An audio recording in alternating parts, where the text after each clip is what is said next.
Now we're with Dynamite Dante Workman, one of the senior leaders on this team. Dante, senior leader. It's all coming full circle. What thing this senior year are you looking forward to the most as you get ready to take the field with these guys? I'm just looking forward to leading the team, showing the younger guys how it's done, and just having a good time with everybody.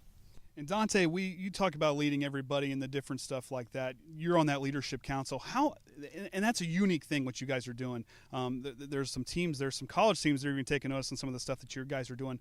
How important is that this year? It's different, but how important is it for you as a person who's gone through this program and now you're getting a chance to lead? You know, it's important because I think it's important for the younger guys to have people to look up to. It's pretty cool to think about other schools are taking part of what we're doing. What we started. So, yeah, it's just really cool to think that, you know, people are looking up to us. And what responsibilities does that look like that's within that that group of that realm of things that you do? What kind of things are you to do? What does your roles look like?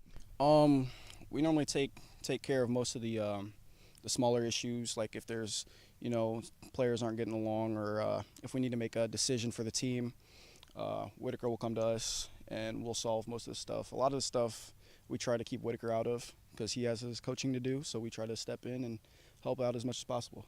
I know he really appreciates that. So what has been the most rewarding part your last 4 years playing?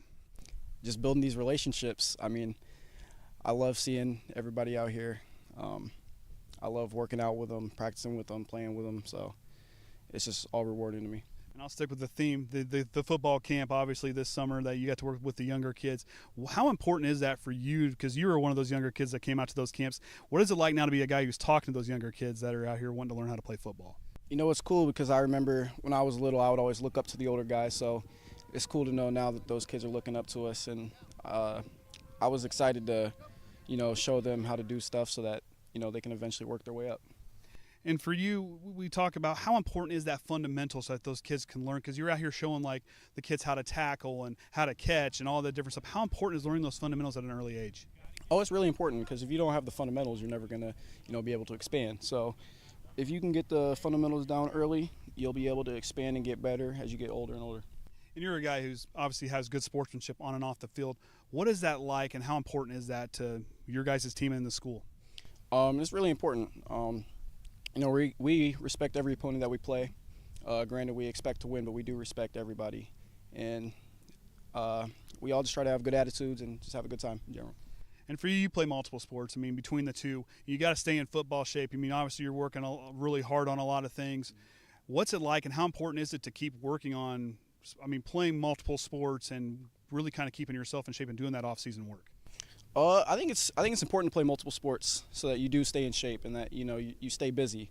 When it comes to off-season work, I think that's one of the most important parts of the season is the off-season.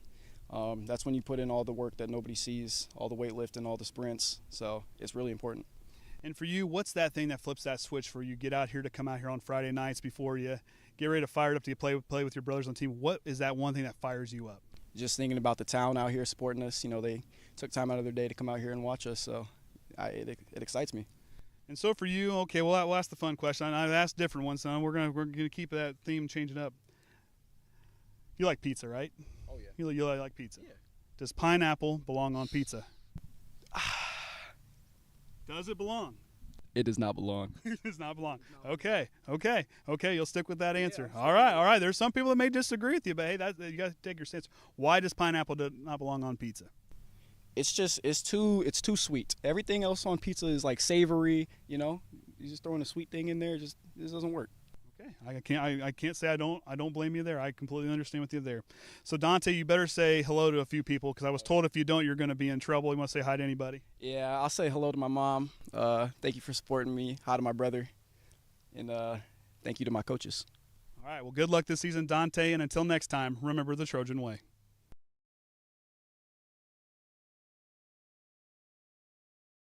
All right, the first 2 weeks of high school football are in the books, and now on to week 3 as conference matchups begin tonight here across the Hoosier North Athletic Conference as we feature 2 of those teams, and this one is Culver travels to the Trojan Tundra to take on the number 9 team in the 1A, the Triton Trojans here on homecoming.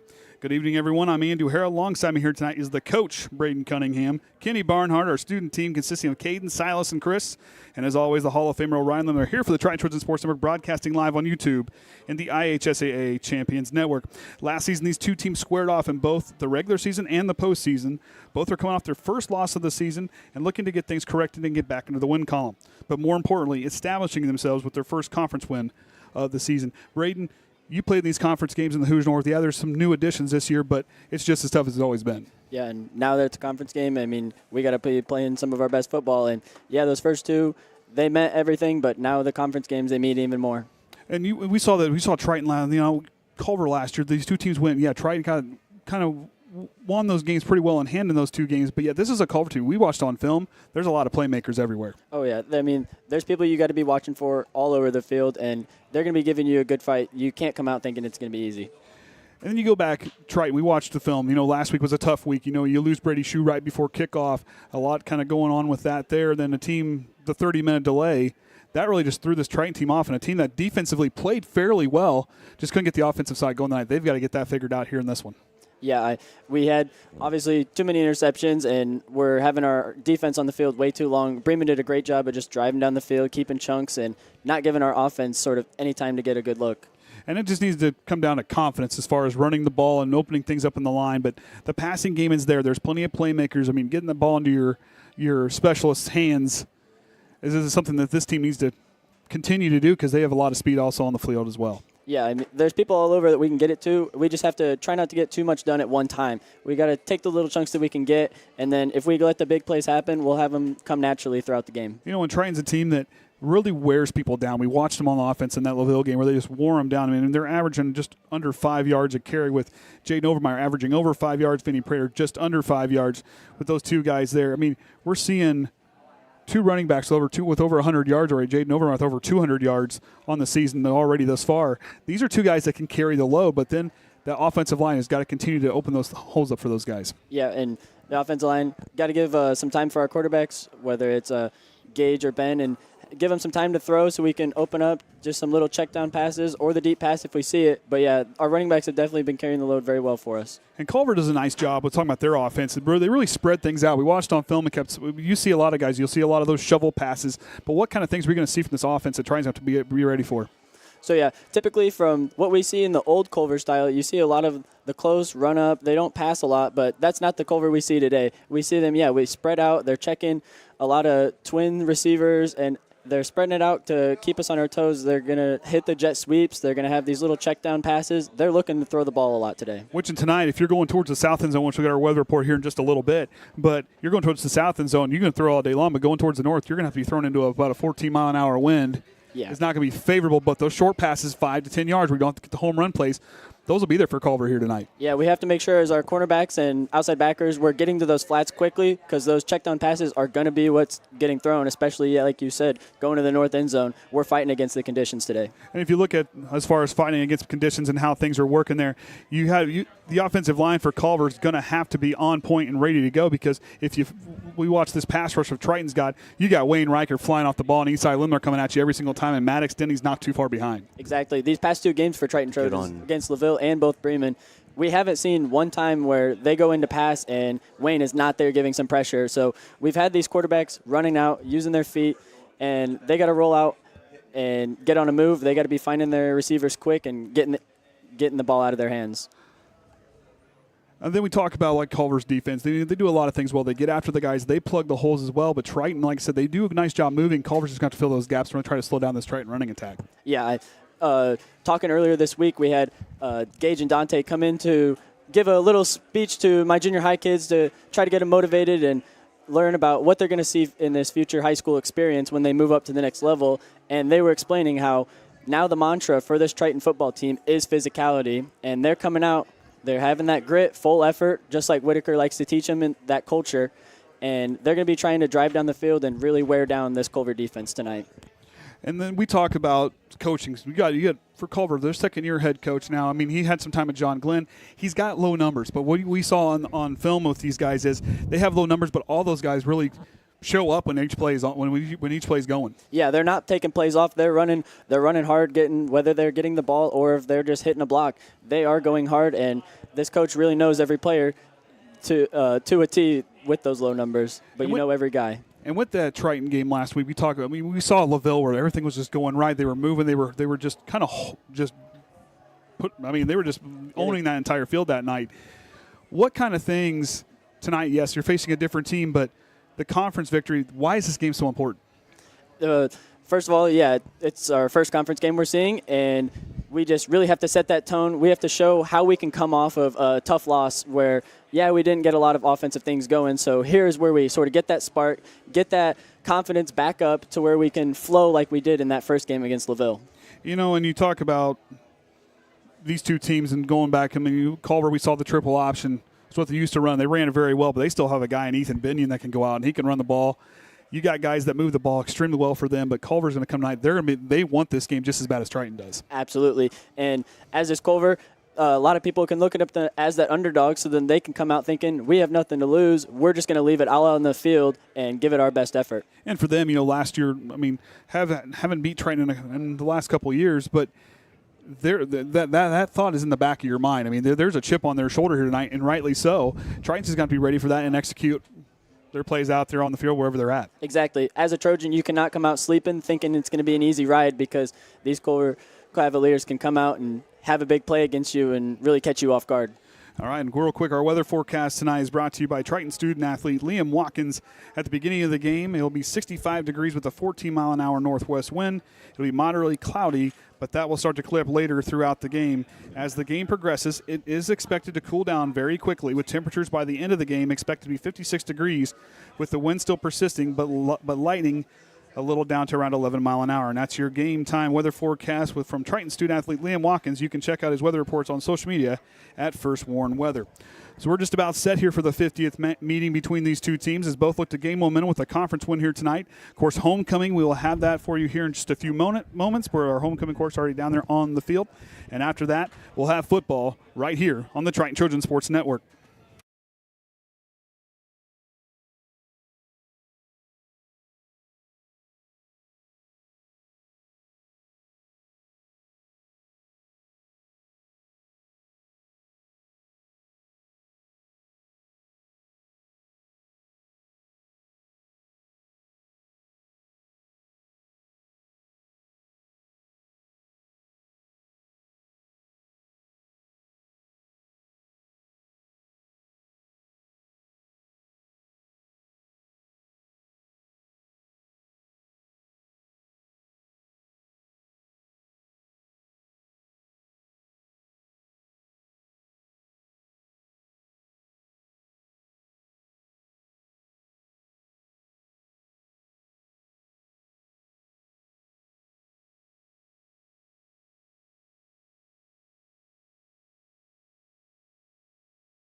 Good evening and welcome.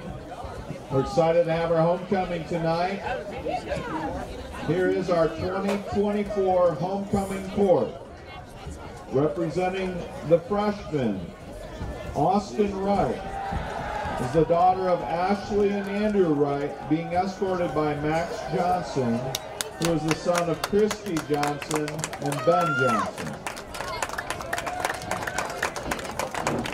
Representing your sophomores, Jillian Bulis is the daughter of Jeremy and Tina Bulis and is being escorted by Colton Large, who is the son of Mike and Terry Large. I'm just going to put it over on the people that are locked out. Representing your juniors, Avery Veers is the daughter of Jamie and Don Baker and is being escorted by Vincent Prater, who is the son of Allison and Callie Prater. Thanks for joining us, Vinny.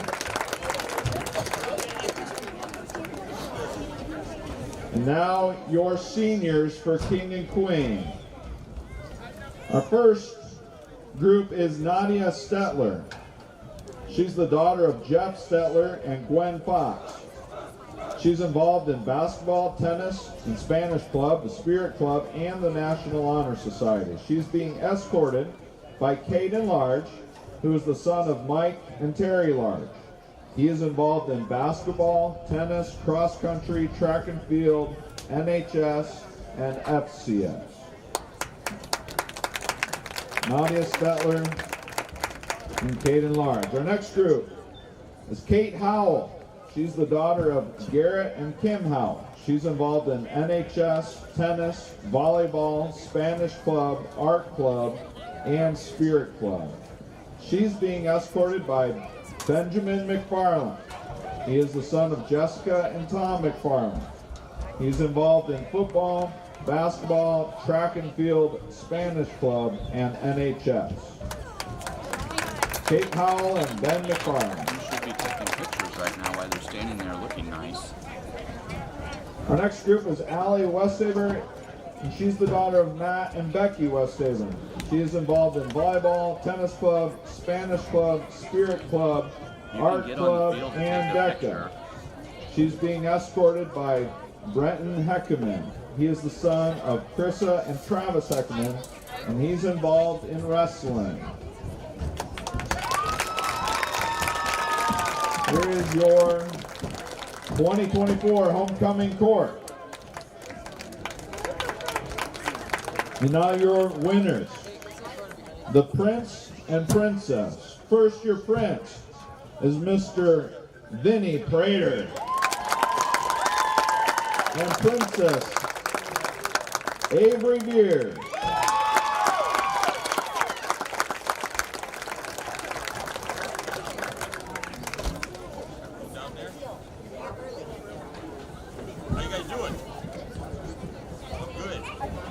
You don't have to stand so far away.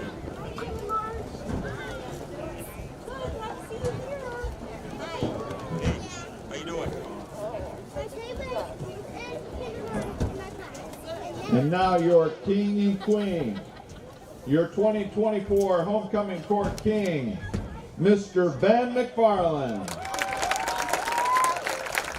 And your queen, Miss Kate Howell.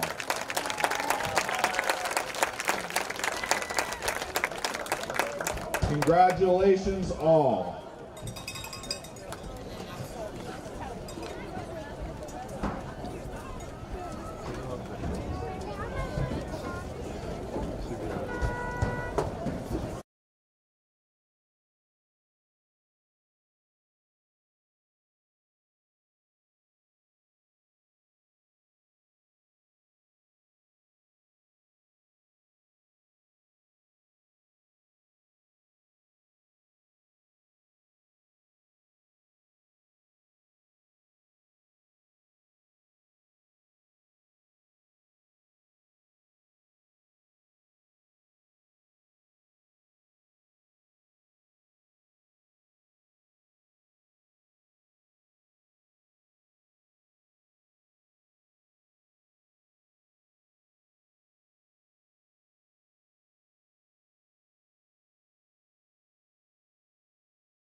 Time for the Commissioner's Corner, an exclusive weekly conversation about Indiana high school sports with the Commissioner of the IHSAA, Paul Neidig. Now for an up-to-the-minute report about what's happening in the constantly changing world of high school sports, here's Coach Bob Lovell with Commissioner Paul Neidig. Welcome back, everyone, to our weekly conversation with the Commissioner of the IHSAA, Paul Neidig. And Commissioner, blaming you on the bad weather last week for football. It was one of those crazy nights, and I think it's always appropriate on those kinds of nights to review with everyone the specific protocol on inclement weather, specifically lightning and thunder, because we had a lot of it last week. We did, Coach, and there's certainly specific guidelines put out by the National Federation of High Schools dictate when we must shut a game down when we see lightning, and also gives us a standard to use when we can begin. And, at the end of the day, we have to come back the next day or we got to delay that night. But it's more important to be safe and keep our fans safe and our student-athletes safe. And I think that was the primary goal last Friday night, as tough as it was. But we got through it, and we're going to play week 3 here. In addition to football, you and your staff, this time of year is a busy time for everybody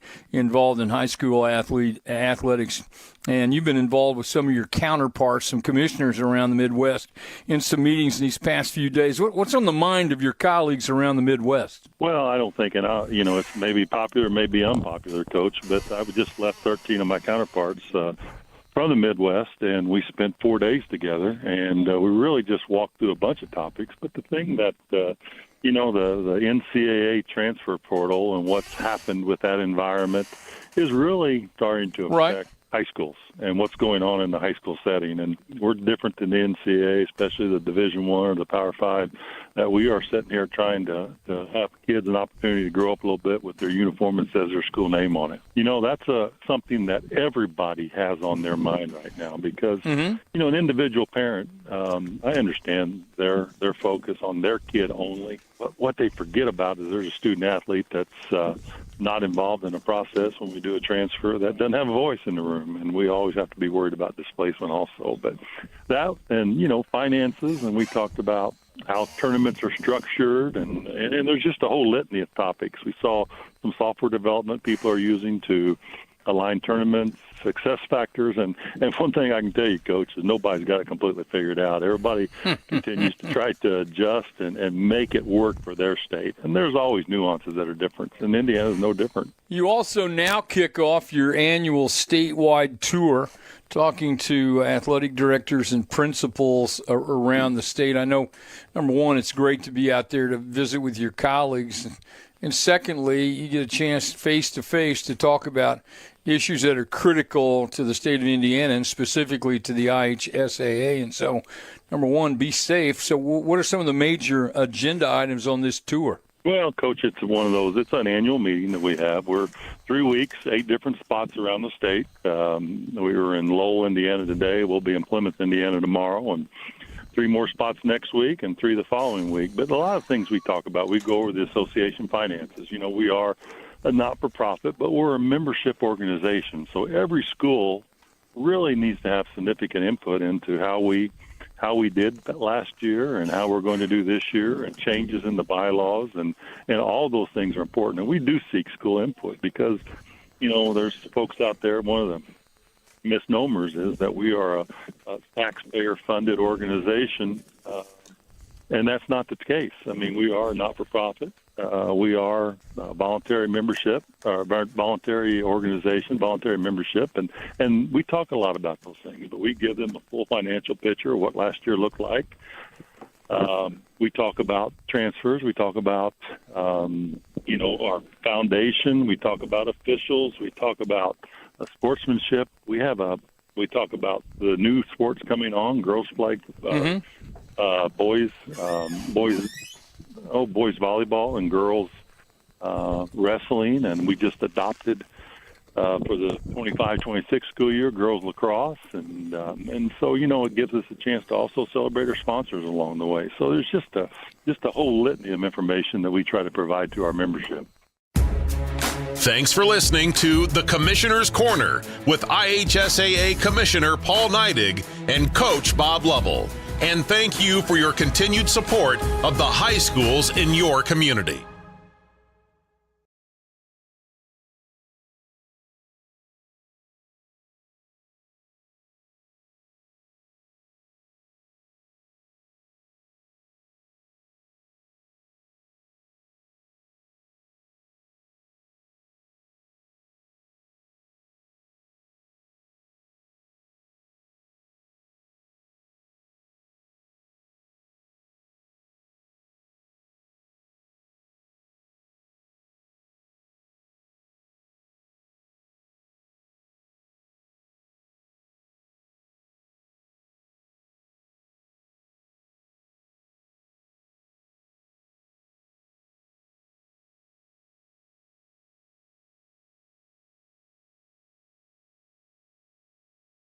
Becoming a licensed sports official is a great way to make a positive difference in the community and support the over 160,000 Indiana student athletes that participate across 22 IHSAA sports.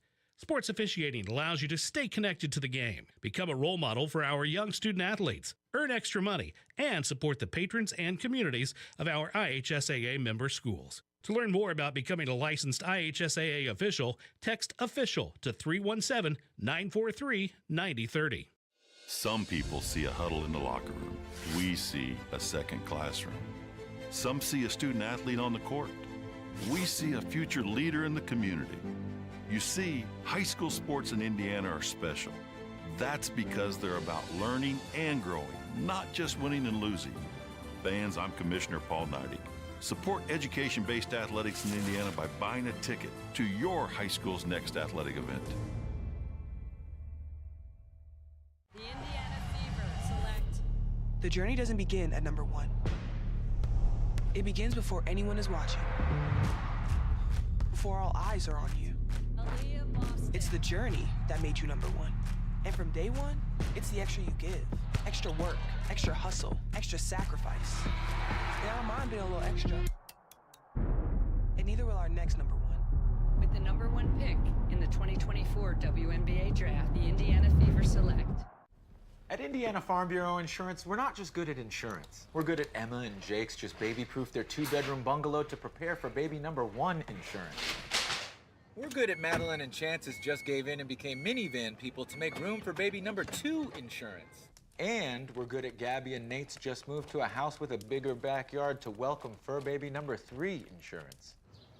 Start with Indiana Farm Bureau Insurance and stop knocking on wood.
recording.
Zoom in on the gate.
We let go.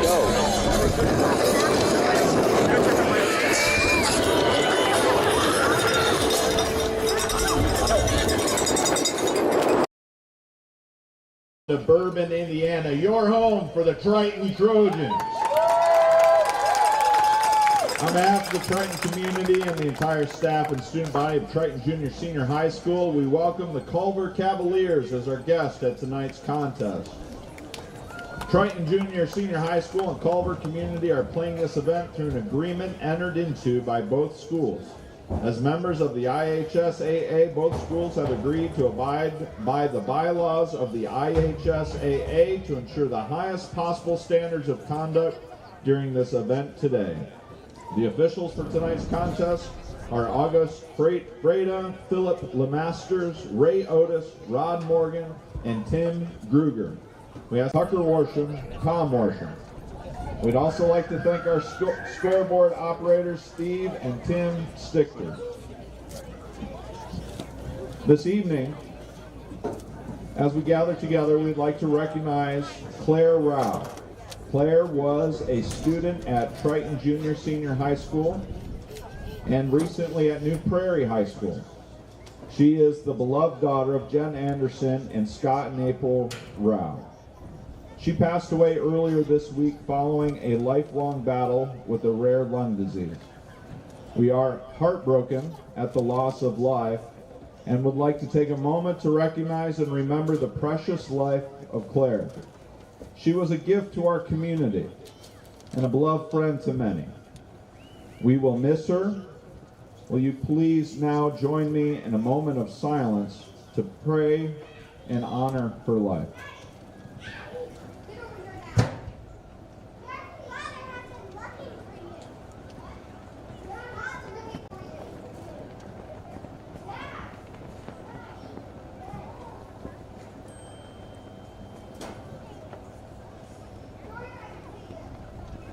Thank you.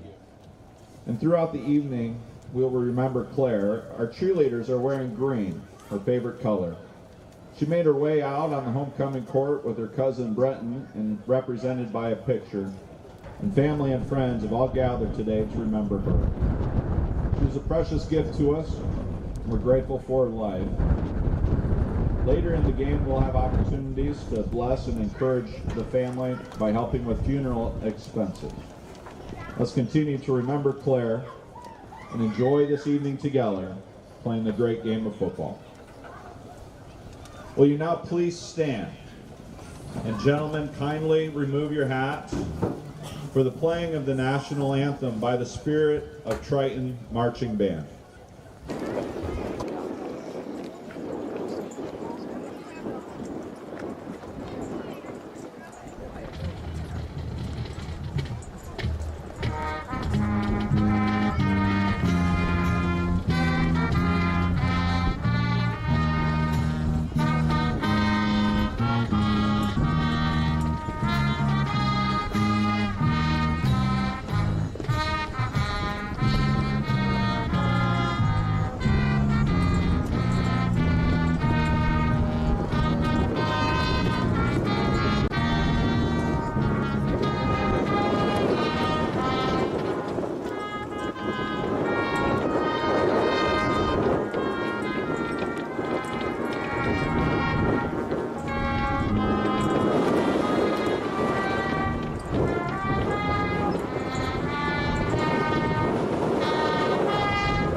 Let's get ready for some football. No. And now that the pregame homecoming festivities out of the way, as the two teams get ready to take the field for the coin toss. Triton, of course, in their home blue uniforms, blue pants, gold numbers outlined in white with the blue helmets. Culver in their away uniforms with the black pants with white stripes, white jerseys outlined in black numerals. And you know, in the off season, when you need to store your uniforms. Well, yeah, you can't just leave them out. And the uniforms description is sponsored by Bourbon Mini Storage. Well, there you go. So you could store those uniforms in the off season in your storage unit. Several sizes available. I use those when we moved to Bourbon. Those 5x10s. 10x10s. 10x20s, and even some 10x30s. I've helped some friends move them stuff in and out of there plenty of times. So we've got several spots available. So there you go. Say that uniform description, sponsored by Bourbon Mini Storage. All right, there we go.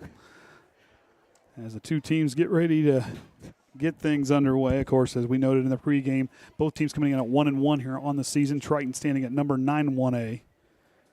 As the officials look to be getting the coin toss done. So it's like Culver won the kick. They won the toss. They'll elect a kick. They're going to work towards the north end zone. So they'll receive first. So both teams leave the field. Final huddle and last minute instructions.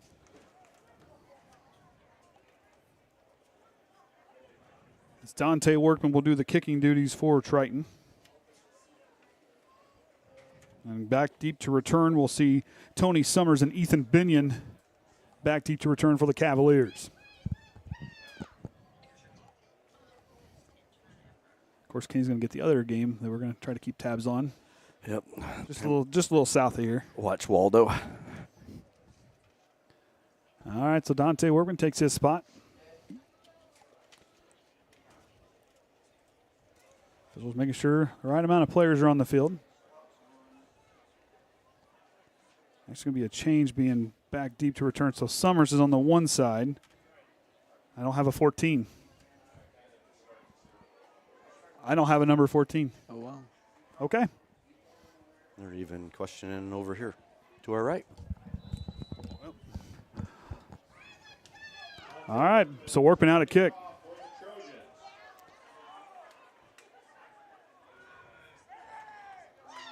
There we go. Dante Workman sends a high kick down the middle of the field. Culver's going to let it go out the back of the end zone. It will be a touchback, and they will start at their own 20-yard line. Potential starters here for tonight's game will have Logan Caudill, Robert Evans, Shane Martin, Drake Zorich, and Skylar Greer along the line for the Cavaliers offense.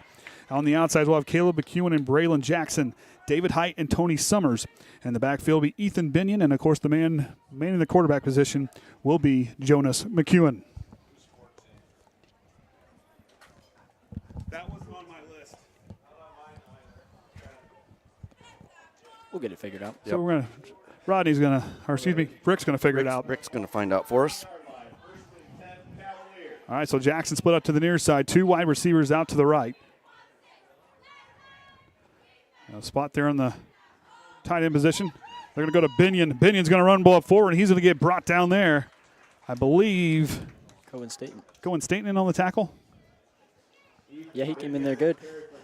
Backside scrape, I mean, that's always one of the most important. You see the play side gap for middle backers. You got to be coming forward when you see those guards coming at you, but you got to respect that backside because those running backs are quick on their feet. They can do that lateral movement, take a backside gap. If you aren't filling it, that's green grass. 2nd down and 9, 1 yard gain on the play. Triton's 3-down lineman set. McEwen going to send a man in motion.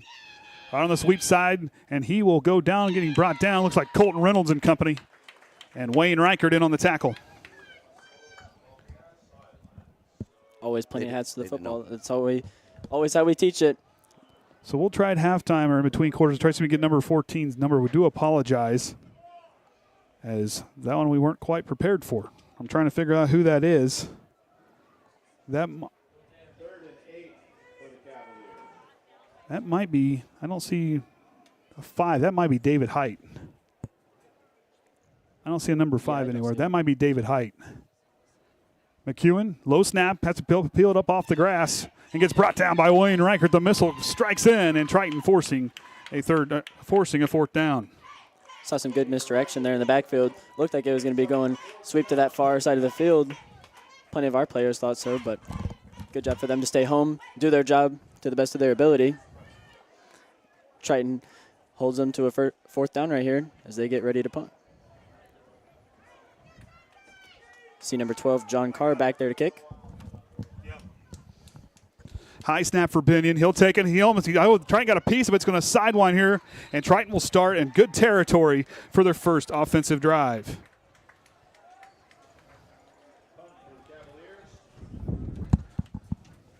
What? Oh, yeah. Yeah, look at that. See, look at that. You were right. Look at my research paying off. Wow. You were quick to see there was no 5 out there. Whole Eagle Eye got it figured out this time. Well, hey, all that film we were watching, we knew who to be looking for out on that field. Triton, we'll get ready for this first dip. We'll have starters here for them in just a minute. As Brookins get ready to snap, Triton will step in an I formation. Quintana in the wing back position on the near side. McFarland goes right to Vinny Prater. Prater trying to cut upfield. Almost gets it ripped away, and he'll get a nice gain on first down. The Triton offensive team out there tonight. Along the line, Zach Rinsberger at the tackle position with Eastside Limler, Preston Brookins, Cohen Staten, and Maddox Denny along the line. Wayne Riker will be in the tight end position with Dante Workman out wide. The wingback, Isaac Quintana, and the Ben McFarland, the man under center. And the 2 backs in the backfield will be Vinny Prater and Jaden Overmeyer. Back to an I formation, 9-yard gain on the play. Now goes to Overmeyer. He'll find his way through, and Triton will get their first down of the game. Culver front line did a great job of just completely muddling up right there. There was really nowhere to go. Plenty of people just stuck on the ground. He just was stuck right there. Good job by Culver to hold him to a 3rd and inches. The starters out there for their defense, Logan Caudill, Skylar Greer, and Theron Carrington will be out there along the line. Also, I had it. Also out there will be Daniel Laba, Ethan Binion, McEwen, Martin, and Zorch, the linebackers. Summer and Height, the 2 defensive backs, and McEwen, the single high safety.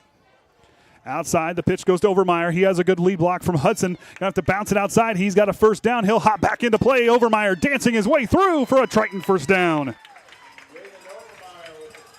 Great run right there. And, yeah, great job by Jacob Hudson just to stay on his block, keep staying in his way, and push him out. Oh, yeah, we got the replay. Yeah, Hudson stays right there. And then Jaden just with that great patience, just hopping around, letting the play develop and see some space to go. And we talked about on film watching Jaden play and his footwork and how he gets himself freed up. It's just his footwork is flawless. Oh, it's amazing. And great patience. It's like it's going in slow motion right there. He just really winds the clock down. And like that, he didn't commit to that sideline. Let everybody kind of blow past, and then you could step back inside and got 4 or 5 more yards. I'm going to take an official timeout. Not sure what's going on. A little conversation down there with the line. Not real sure. Split backfield for the Trojans. Right to Vinny Prater. Prater cuts upfield. The Stallion gets near the goal line. He'll get inside there. It'll be close to a first down. It's about 8-9 yards on the play. Yeah, the first down looks like it's almost on like the 1-yard line. So 8 yards on the carry. 2nd down and 2. Triton knocking on the door. Right here's the Culver. You got to have extra grit right here in that red zone. You got to hold him off. Cannot let him punch it in early. So Triton lines up here. Back to a split back formation. 2 yards, 3 yards away. Right to Vinny Prater. He'll punch through. Hide your mittens. Triton's in for 6. I got to get that field goal. There we go. They don't wait for the extra point. They right away. Not up here. They're letting them know we just got it in.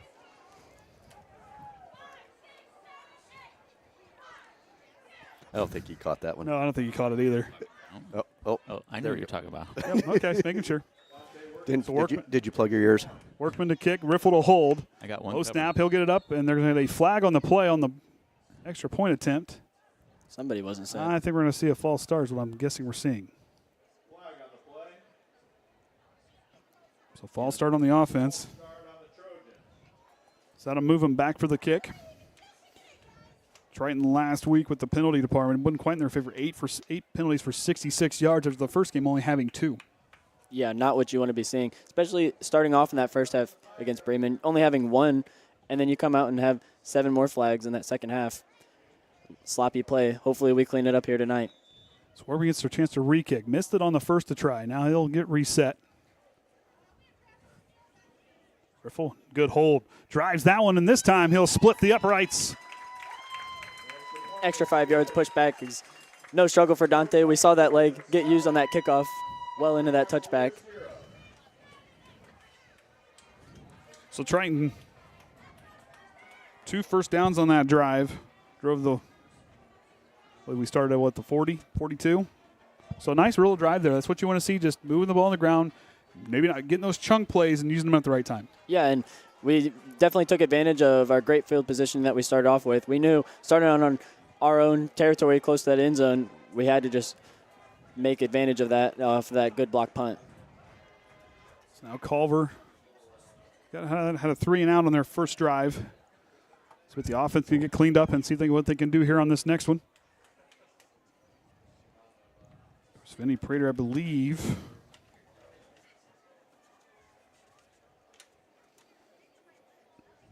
That is his first touchdown of the year. And it is. And the ball blew off the tee. Oh. Now I got to reset. I don't know, Vinny. You might have to go. I mean, he was the voted homecoming prince here tonight. Yeah. With Avery Veers, and then the king and queen was Ben McFarland and Kate Howell here this evening. Football representation on that court. Yep. And a couple volleyball players. Oh, yeah. Student athletes. Workman sends a high kick down the middle. Height's going to take it inside the 15-yard line. He'll take off. He has the outside. Height has the edge. He's going to try to get outside and gets pushed out of bounds by Wayne Riker. Good starting field position by for the Cavaliers. Yeah, that was a great run. And I know back in film, Whitaker's not going to be happy on that one in the next day because you preach, you have your gunners, and they got to be the people on the edge. You cannot let anybody get outside of you. And you see them just kind of get sucked inside, and Height just takes well advantage of that, sees the green grass along the sideline, and gets a good return to set him up. Starters out there for defense. Maddox, Denny, Esai Limler, and Vinny Prater all along the line. The 2 cornerbacks in Riffle and Whit Hoyo. The 4 linebackers in Overmeyer, Reynolds, Staten, and Reichert. And the 2 safeties up top, Ben McFarland and Dante Workman. Triton really stacking the box here on this one. First down and 10. McEwen is going to keep it himself, and he gets sniffed out in a hurry as the Triton defense gets back there. It looks like Vinny Prater and Esai Limler. That was so quick there on that replay. I couldn't even tell who. All of a sudden, there's blue jerseys back there tackling. No, yeah, I was just listening to Andy call off the starters and watching everybody get set, and all of a sudden, boom, yeah, here we go. We had him there in the end zone. Way to fire off the ball quick. As soon as you see any movement, that's what you do. 4-yard loss on the carry. Second down and 14 on their own 37. McEwen out of the pistol formation. Calls the hard count, and that's one thing at Culver's always been really good is that hard count. They're always good, and just today we were working on defensive formations, what coverages to come out against in Culver when we play them this Tuesday, and I was telling my junior hires, hey, Culver is known to go on the hard count, and I watched our game from last year at junior high, and we got caught on it a couple times, so I was saying we got to be watching that football. I mean, I go back to that 2018 year, my first year calling here for football, and I'll tell you what, their quarterback was extremely talented. I've called it on the hard count. He's so good. He just really gets that cadence to act like you're really going, and you believe it as a defender. Let me tell you, that's an art form from the quarterback position. 2 wide receivers split to either side now for McEwen. Ethan on his right hip. Ethan Binion on his right hip. Low snap. Quick hitter across the middle to McEwen, and McFarland greets him there. Incomplete as the ball falls. Culver winning a penalty. It was a great job by Ben to just read the quarterback. You see his eyes, you see where he's looking to release, and you just come downhill and meet that right there. Make it tough where even if it was just right at his chest, it's going to be hard to come down with that contact against you. And Coach Stewart's defense has been playing outstanding here this season. I completely agree. As many defensive possessions, as long as they were out on that field last week, they held their own. 3rd down and 9. McEwen goes back to throw. Here comes the pressure down the middle of the field. High pass. It's brought in by Caleb McEwen. First down for the Cavaliers. They were really wanting that target. That's brother to brother right there. Right down the middle. Got his hands up. That was a good play. High pointed it well. Good throw. Waited. Saw. Great job by McEwen at quarterback to see McEwen at receiver. So Jonas to Caleb on that exchange. 2 wide receivers now to the right side for him. They'll bring Height and Caleb McEwen, kind of stack him in tight here. Binion in the backfield out of the pistol formation. Here we go. Right back to Binion up the middle, and he'll get brought down by the Cyclone, Esai Limler, by the shoestrings. He's been starting off really strong right here, firing off the ball very well, coming in there making a lot of havoc. Cavaliers are going to be having that chip on their shoulder. They're going to be trying to drive extra hard this next play. So 2nd down and 11. And we talked about in film, that quick hitter is going to be there for Culver. This is a group, McEwen can get the ball out quickly. And if they can get, like we talked about in pregame, those 5-yard plays, those little 7 yards, somewhere within there to get the ball out quickly will be something to be in their favor tonight. Yeah, these little checkdowns, and you see he's reading the reads well, so might cause some issues. McEwen now going to roll right. He has Caleb, but he's going to go up high to height down the field. Whit Hoyle intercepts it. Did he go in there? Going to say incomplete. He didn't quite keep it all the way to the ground. You saw him try to get that tiptoe outside. Oh, yeah, we have the replay right here. Come backpedaling. Looks at his brother, not quite. Tries to go for the longer pass. See Tanner in good position. Oh, just didn't get that left foot in. Yeah, just quite out. Like Isaiah Likely last night couldn't keep that left foot in. Oh, yeah, I saw that. So 3rd down and 11 after the incomplete pass. Culver crossing into Triton territory. And now they get set. Going to go to Binion on the outside. He's going to have to stop and go. Binion going to cut back inside, and Triton seals the edge and holds him about to a yard on the carry. Maybe a yard. Good job by Wayne right there to just keep that separation, not letting him get into you, catching that block. You just got to save the space. Once that running back comes your way, you shut off there and let your scraping linebackers come help you clean that up. So Binion back to kick. Workman back deep to return. Workman back for the punt.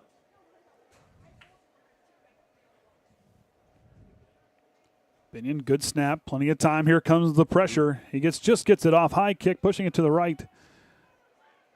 Triton gets away from it. It'll stop right there about the 24-yard line is where Ben McFarland will lead his offense back out onto the field. Those moments always get me scared when I'm running downfield, trying to hold on my block, and then you hear your coach yelling out, Peter, that just means you got to get away. You're looking all over, making sure it doesn't bounce some sort of way and hit your leg, cause some unforeseen turnover after your defense just did a good job holding them there. So Triton will start from their own 24. Culver did a lot of things really good on that drive there. We saw him moving through the air, just a lot more to build on from him. Now on this drive here, they got to really hold their own and try to hold Triton to force them to punch the ball. Try to force them in a 3-and-out. Split backfield for the Trojans. McFarland going to give it to Quintana. Isaac Quintana shedding defenders, but nice stand there by the Culver defense. Puts him back. And good sportsmanship there by Drake Zorich to help Isaac Quintana up back onto his feet. Always love to see that. See him make a good hard tackle, and then you just hop up, and then you help him right back up, and you go, hey, good job, and then you go do it again. It was a good hard run by Isaac Quintana. Got the handoff there. I lost where the ball went there for a minute. He bounced outside, but just a good defensive stand there by the Cavaliers. Yeah, and Quintana had a great wall of blocks right there by this Triton line and running backs. They were setting it good for him. 2nd down and 10. Outside to Vinny Prater. He'll put his foot in the ground. He'll try to cut upfield, and he'll get a few yards on a nice carry. And it'll bring up 3rd down and manageable for the Trojans. It's some sort of special skill that he possesses right there to just look like he's going to fall over and then manages to just stumble on his feet for like another 3-4 yards. He does it pretty consistently. I don't know how he does it. Well, and it was wise. You saw the defender kind of get, I wouldn't say flat-footed, but kind of saw him kind of putting his weight back towards him, driving his shoulder into him. We talked about that watching film, and right there you got an extra 3 yards. Yeah. You cannot be just stopping your feet. You always got to be moving downhill. Culver showing pressure. Now Overmeyer's going to try to bounce it upfield, and Jaden Overmeyer's going to have enough for a Triton 1st down. So Triton will convert their first 3rd down conversion of the day. Another hard run, just like we talked about, lowering that shoulder. Got to be coming out. Can't be the nail there. You're going to have a hammer greeting you. So we'll see what happens here on 1st down as Workman splits out left. Quintana here to the near side. The back's in an I formation set as McFarland takes the snap. Play action fake. He's on to throw it up towards the middle. He has Wayne Reichert. The missile's free. Reichert up the sideline past the 50, and a Triton 1st down for Reichert. He'll get all the way up, looks like, to the 43-yard line. Good. Yeah, here in the replay, good play action fake. Rolls out, Just has Wayne right there on that little short, shallow out with plenty of green grass to go. Has some defenders, but just fights through them, gets some extra yardage. And that's what we want to see. We talked about on film with Ben. You know, it's right there. He just needs to get the confidence, make that throw. He did just that. Yeah, exactly. We talked about, you had a couple interceptions last week. Shake that off. You don't got to go for those long passes. Get these little short ones. Get that confidence up and that timing.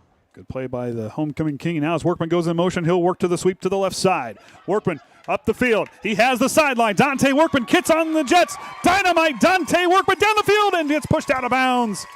What a gain there by Dante Workman. See there in that replay, he has that green grass.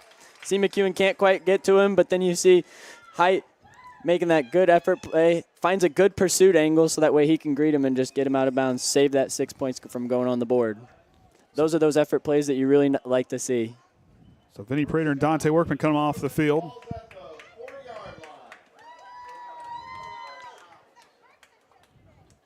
That was one of those things we talked about, Andy. We were wondering if we'd see a lot of jet sweeps from Dante. We did talk about that. Connor Stetzel now in the backfield. McFarland back under center. Goes right to the cannonball. Connor Stetzel, and he'll get stopped there short of the goal line. I really like that. It just it rolls off the tongue so nicely. Connor the cannonball Stetzel. He don't have to explode when he gets there, but he can wreak enough havoc to destroy a few things on his way through. Yeah, open up some holes, or there on defense, blow it up. He fires out as well, so fits well for him. Take some credit, helped you out picking that one. Exactly. I told you. I said, hey, this is what I'm thinking. One of the first nicknames I helped give. There you go. Split back formation. All right, back to Stetzel, and the cannonball's in for a Triton touchdown. Pretty much on his kind of feet and just kind of stood up as he kept going forward. Yeah, that was a good block there by Zach Rensberger. Coming in, you still have Brady Shue out, but you're next man up, and you're holding some great blocks, young man. Now, I was hoping we get to use that nickname early, and we got to, so. Perfect. I was working on that all afternoon. Riffle to hold. Here comes the pressure, and Workman will kick it up, and he'll split the uprights. And Triton takes a lead by 14. While we have a minute, still got about a week yet as the Triton Blue Slam volleyball team is having a fundraiser featuring Tom's Tasty Taters. It'll take place Saturday, September 14th in the Triton High School parking lot. Pickup time is between 10 and 2. Ticket price is $15, and the meals to include a walleye fish sandwich, half order of taters and water. Desserts are available with your donation upon picking up your meal. All proceeds will benefit the Triton Varsity volleyball program. Of course, Orion and I'll be busy that whole day with the tournament as well. Put your order in to have it delivered? Yes. We do. They usually deliver to us. See, I told you the best part about being a broadcaster is the food just makes it to you. It finds its way. It does. My teacher, Mr. Dave Baumgartner, back when I was a sophomore in high school, he told me that. He had me sold to being a broadcaster as a sophomore. I'll take it. Poof, it's there. It's there. So Height and Summers back to return. Dante Workman's had a couple of nice kicks, and Height had a nice return the last time out. Hopefully we see this edge sealed by these edges on the kickoff team for Triton Trojans this time. Workman out a kick. High kick right down the middle again, and Height's going to tell everybody to get away, and it's going to go out into the end zone. A touchback for Dante Workman. And the Culver Cavalier offense will get out there at the 20-yard line where they'll start their third drive. I imagine he tried to put a little bit extra leg in that one. Oop. Chris is trying to get set there. Get switched over here. Of course, Chris running the sideline camera. I'm not sure what Caden's doing with his phone.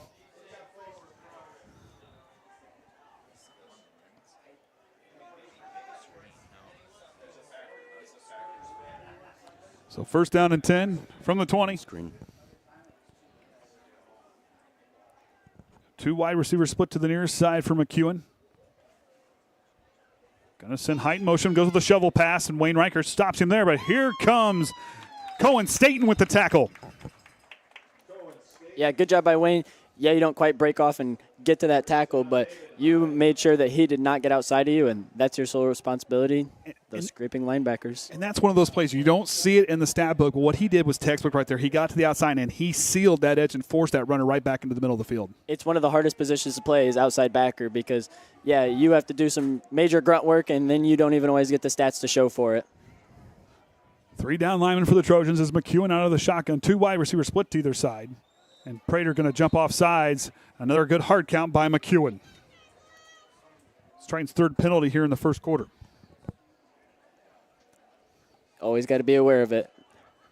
Second time, now they're talking to him saying, hey, we just got to watch that football. I know you're antsy to get in there and make some plays, but got to stay disciplined. So that's 2 offside penalties on the Trojans here in the first quarter. Had a false start on the point after touchdown attempt of the first drive.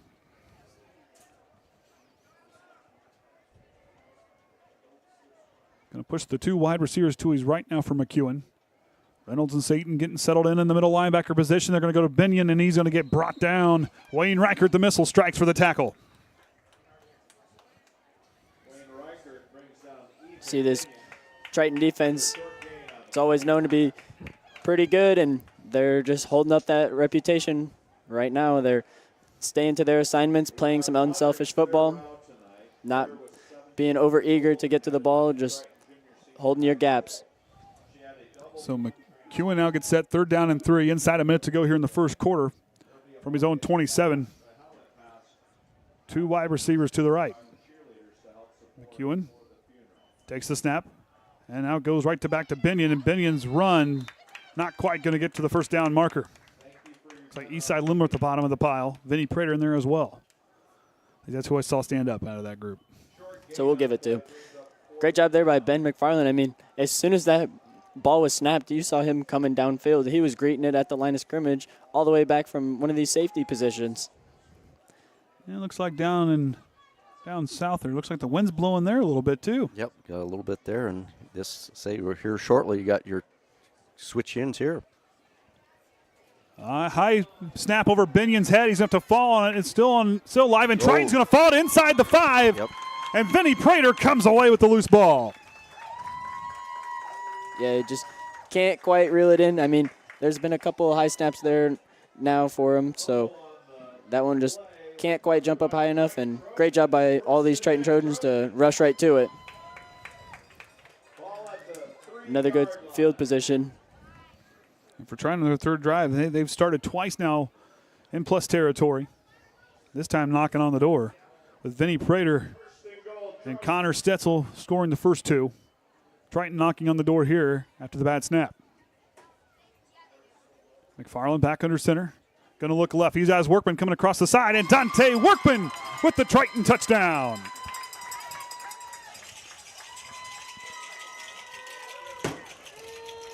You saw him kind of in a nice post route there. Yeah, and you had some hands in the face on that D-line, so great job for him to see through it and just get that throw right on the money. There we go. Oh, yeah, here we'll see it. Just a Drops nice back. Oh, and almost got batted down there. I believe that was Drake Zorch had his hand up there. And Triton will split the uprights. Dante Workman gets his 2nd receiving touchdown on the air, the 2nd passing one for Ben McFarland. That's exactly what we need, just these nice little throws. We've seen it on both ends. I thought I missed something there. Yeah, I'm like, what? Wait, that wasn't me. I mean, I didn't think I fell asleep. Of course, what's the score? So so the score matches down in Bloomington. IU up 20, about to be up 21-0 over the Leathernecks of Western Illinois. Get your ears ready for the cannon down there. Oh yes. Take the picture and plug your ears. Oh, well, that's the end of the first quarter. They'll flip fields there.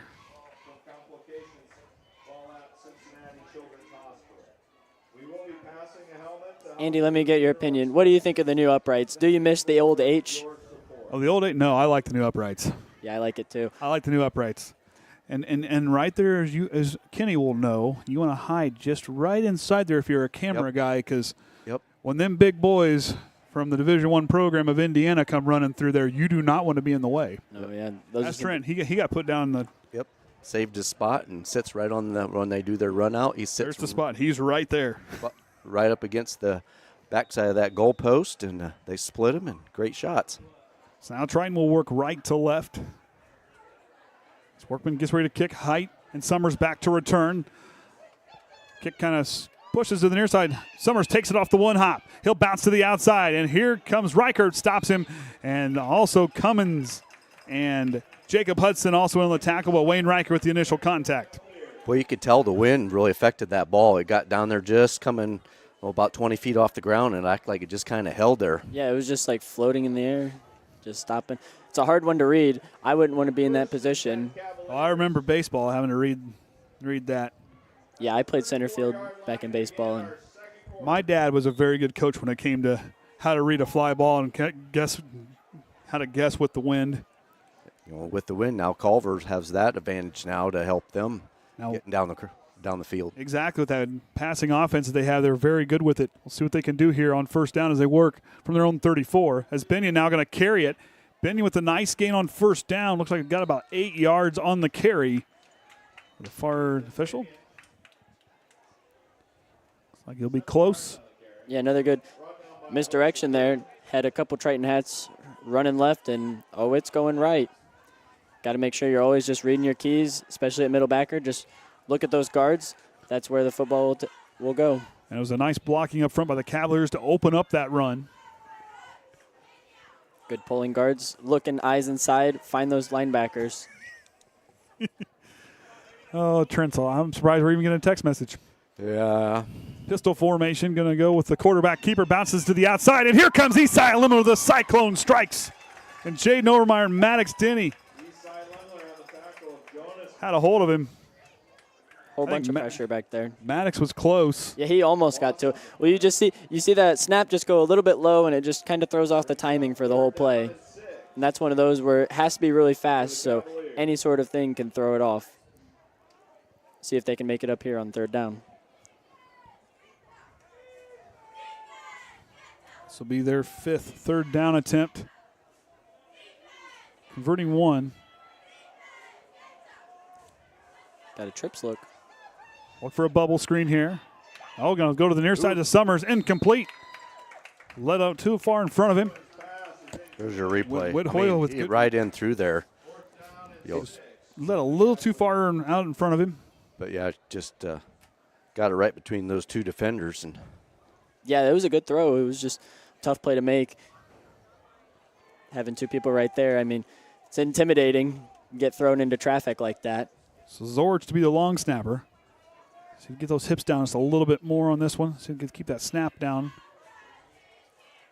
It's there. And Triton covers it well. It's going to be blocked by Wayne Reichert. It goes out of bounds, and Triton's going to start at about the 30-yard line is where the ball's going to go out of bounds. You know, you watch these guys as they come around there. They knew enough to just kind of hold back a little bit and don't get that penalty of roughing the kicker. Yeah, you don't want that flag at all. And Benyon, you're just kind of in a spot there. Where do you go with the football? Yeah, it's a tough spot to be in. There's no great choice there. You're stuck in a tough position that no one wants to be in. And, yeah, as a long snapper, you didn't want to get it over the head. I've been in that position myself. I remember back at North Judson, we had the lead. I sent one over his head, put us in rough field position on defense, and kind of took a turn for the worst. So Triton will start from the Culver 30-yard line, split back formation. Workman split out right. Outside goes to Jaden Overmeyer. Gets a good block on the outside by Quintana. And outside goes Overmeyer. Almost gets brought down by a horse collar. No call. Got slowed down. But a nice run by Overmeyer, but a really good block by Isaac Quintana. Yeah, just crashing down on that, sealing the edge. If that outside backer sucks in a little bit, you use that to your advantage. Let Jaden use that speed and just get outside. So 30 down to, can't quite see where they're at. Looks like the marker's at about the 6. It's been something the 17, so they're going to gain a 13 on the play for Overmeyer. McFarland, he's going to roll to the left. Here comes pressure. He's going to dump it to Quintana. Isaac Quintana, he's got 6 for Triton. You see here, under center, just Another play action. They bite on it. Have some hands in your face. You just got to float it up a little bit more.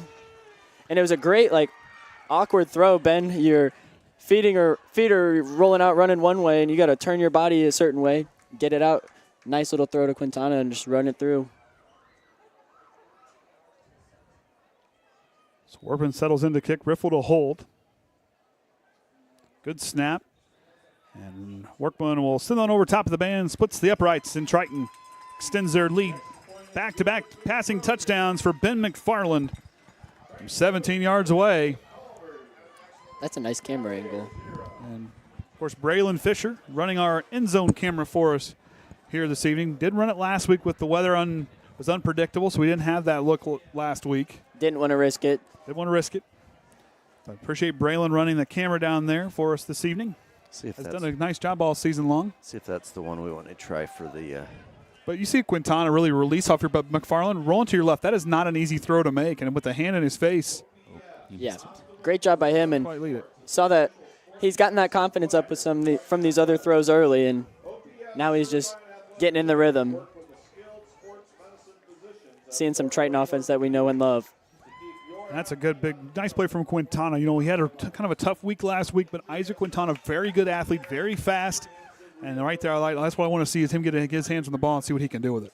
And that's the thing you see from pretty much every player on this team is, yeah, you can have a rough week. You look at it on film, point out your mistakes and what you need to improve on. Work hard on that all week in practice, and then now it's showing in the next game as he's already making some big plays.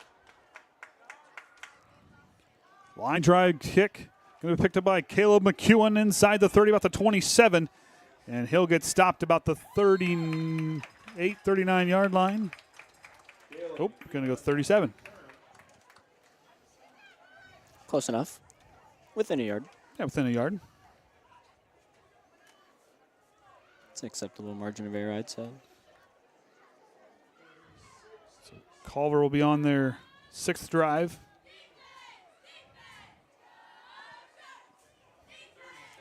Why I asked about the uprights, though, I was thinking about back when I was a senior, we take the pictures where we would climb up there and sit on it, and now with these new uprights, you can't do so. Oh, no. Not with those ones. No. They're a little taller, though. It's easier to see when it goes through, though, especially with a leg like Dante or Cole. Yep. Trips to the right side. Going to go to Binion up the middle, and he'll get met right there by Cohen Staten as he stands him up. Also on the tackle there was Colton Reynolds, the 2 middle linebackers combining for the tackle. See Coach Overmeyer there giving him some tips. Yeah, he made a good play, but Overmeyer was saying you need to get a little lower on that because next time it might not be so easy. Always got to be hitting low. He did a good job of driving his feet, pushing him back right there, but there's always some things to improve on.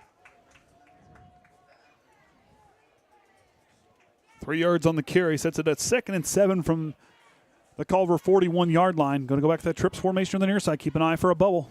He's going to look left. He's going to leave it up high for Summers. Riffle on the coverage, and Summers had a hand on it. As Riffle might have bobbled it as well. Incomplete. Yeah, he stayed in good field position right there, not letting him get out of phase. I wondered if they were doing hard count there. Good little 3-step drop. Yeah, stays right there on his hip, turns his head. Good defense, in good position, though. They just couldn't quite reel it in. Summers had his hands on, just couldn't quite bring it in. Yeah, a little bit of hand fighting right there for the ball. Gage not wanting him to make that big play. And what I like to see from Gage, like you said, he got his head turned around. Knew where that ball was at, felt the ball kind of starting to come to him, and he got his head turned. It's a good play by Riffle as well on the defensive side. Especially for someone that plays quarterback, you know that's supposed to just be a quick 3-step drop and throw, so he knows the timing of when that ball's supposed to get there. Looks like Culver's going to take their first timeout here of the ball game. Looks like IU scored now, so IU and Triton are going back and forth, Orion. Yep. I see that. Yeah, they're matching. They're a little behind on that one, but Tyshawn Lawton. They scored before us, though, didn't they? Yes. Yeah. So we're keeping up. Yep. I think it's a gray hat this evening instead of a white hat. Of course, we were down there last week for the FIU game to watch Trent do his thing, plus get to see Coach Signetti's first head coaching game as an Indiana Hoosier. He's coached at Indiana, but that was in Pennsylvania. Oh. Yeah. Fires me up. He is my kind of coach. Although we'll touch on that real quick. His halftime interview was the greatest thing I've ever saw. This is why I don't do interviews at halftime. He walks off, and things kind of weren't going real well there at the end of the halftime. The reporter asked him a question. He walked up to him and goes, "What are you going to do for the second half?" and walks away. It was great. Yeah, it was great. It's exactly you just laugh it off, make some adjustments there in the locker room. And he celebrates the things that are worth celebrating. I mean, yeah, hey, we got the win, but hey, we need to go back to work because this is not the goal, is to win our first game. Yeah, exactly. And that's always the thing from a great coach. You don't just take it as a win or a loss. You take it as how you played during that win or loss, because there's always things to be adjusted, and sloppiness, even if you get a win, you got to take care of it. So I'm excited what's going on down. Oh, I guess the TTSN crew's excited for that. McEwen now going to look left. He's going to leave that one up high, and it's going to be batted incomplete. Yeah, that was kind of everybody's jump ball in there, going for it there. And yeah, he just floats it up there. Good job there by Dante to come help. There's two right there. You see somebody not really in zero zone, so you read the quarterback, see where the ball's going. Come help out your DB over there.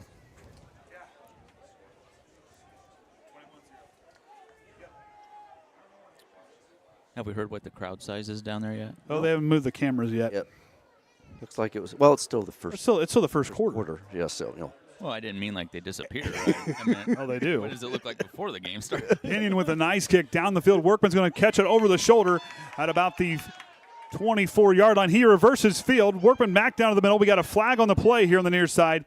Dante gets up past the 46, but a flag on the play could be coming back. Is that? Oh, yeah, we ripped some grass up over there. Happened. I seen it on the. Yeah, I think we'll see it here on that replay, because when he turns his foot and it just a whole big chunk. See, we could ask Rodney, what do you do about that one? You're going to go. Where's the groundskeeper? Yeah, just kind of kicks it up right there. Somebody go stomp that back into place a little bit. Wait, where's the golf team? Go replace your divot. Exactly. They have plenty of how-to videos on how to do that. That's a first. Oh, look, you see the ref going and doing it. Yep, he's going to take care of it. He's trained. I'll bet he's got some landscaping experience. Yeah, I've never seen that. You just watch it kick up like rubber from a NASCAR event. So there was a hold on the Trojans there. It was a good deep kick right there, though. So Triton will start from their own 33, split back formation. Quintana in the wing back position. Riker in the tight end onto the right of the line. Now they're going to roll to the left. McFarland's got it. Ben McFarland on his feet, drives his shoulder, and he'll have a Triton first down from the quarterback position. Love to see him use those wheels. Good block by Isaac Quintana. As soon as he turns, you just let him go. You're not getting another penalty there. And Isaac Quintana, like we said, had a tough week last week, really blocking well. He's doing it all tonight. He's blocking, he's tackling, he's catching the ball, he's doing everything you would ask your wingback to do. Yeah, I'm really glad he was able to make that last touchdown we saw, because he had one of those key blocks to get them close into that red zone. So for him to be the one to finish it off is really special, and happy for him there. So near the 8-minute mark here of the second quarter. McFarland 1st and 10. Rolls right. Here comes the pressure, and he'll throw it down, and going to be intentional grounding. Yep. As Caudill applying the pressure. Yeah, Vinny just helps him right back up. Vinny, Vinny and I had a conversation about that last night where we were talking about the Laville game where he goes cramping. I said, "What were you telling Jaden?" He said, "I was laughing so hard," and he was laughing. He couldn't lift me up. So Vinny right here going to pick him up. Yeah, he saw Ben a little bit slow to get up. He's like, "Nah, I got you." So intentional grounding. Intentional grounding is the call against the Trojans. And that'll move it back. He just had some pressure early there in his face. Good job by Culver to just drive in there, find a gap, give him some pressure. Left him no breathing room. Take him right to the ground. 15-yard penalty? This must be a 15-yard penalty. Yeah, that's one of those where you just got to know your awareness and just tuck that ball so you don't let it get popped loose and just go down with it. Okay. McFarland now goes right back to Prater. Overmeyer cuts it back in. Overmeyer trying to find the side. Stop and goes. Gets past Height. Overmeyer down the sideline past the 50. And it's a Triton first down for the Jet. Almost. Oh, it didn't go right yet? Oh, I thought we were past it. Yeah, we got pushed back pretty far right there. Oh, so 3rd down and 3. But yeah, he's cutting over here, and just that sideline awareness. Tries to get everything he can there. Fighting for every single yard. That's what we've seen from both running backs here tonight. That'll be 3rd down. I got excited. I thought we got a first down past the 50. I forgot we got moved back. Just about. Just about. This will be Triton's 2nd and 3rd down attempt. I formation. Oh. McFarland, he's going to keep it. McFarland back in the middle. Ben McFarland dancing his way through for a Triton first down. It's a good read right there. You saw the outside backer covering up that pitch man just like they should be taught to do so. So that's where you just tuck it, run downfield, get that first down. Good run by him. Keep the possession alive.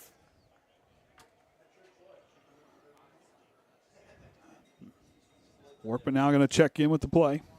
Ben McFarland playing really well here in this one. Yeah, love to see it, especially coming off a tough game. That's just like I said about Isaac Quintana. Yeah, you just see your mistakes, make the adjustments, come back even better. Here we go. Outside to Prater. Prater plants his foot, cuts upfield.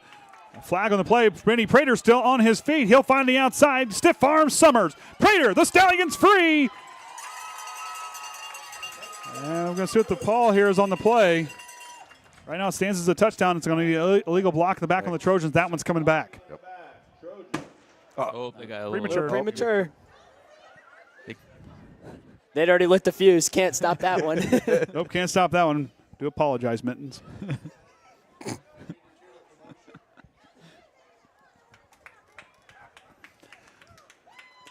So Triton will get called for their 6th penalty here in the first half. That's one of those things like we talked about. Yeah, you're playing well, but there's still things that a coach can pick out and say, hey, we're playing too sloppy. Yep, still got to clean up some things.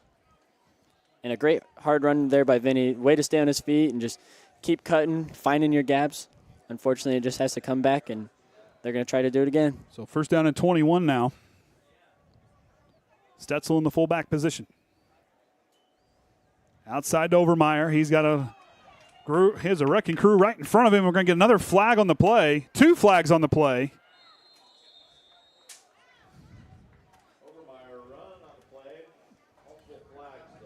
Maybe that's why they wait for the cannon. Yes. IU to make sure they actually got the points. and if the powder's dry. Yeah.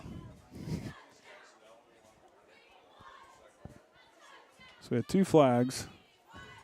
Looks like we're going to get this all sorted. So a hold on the Trojans is the 1. So we go back right about where we were.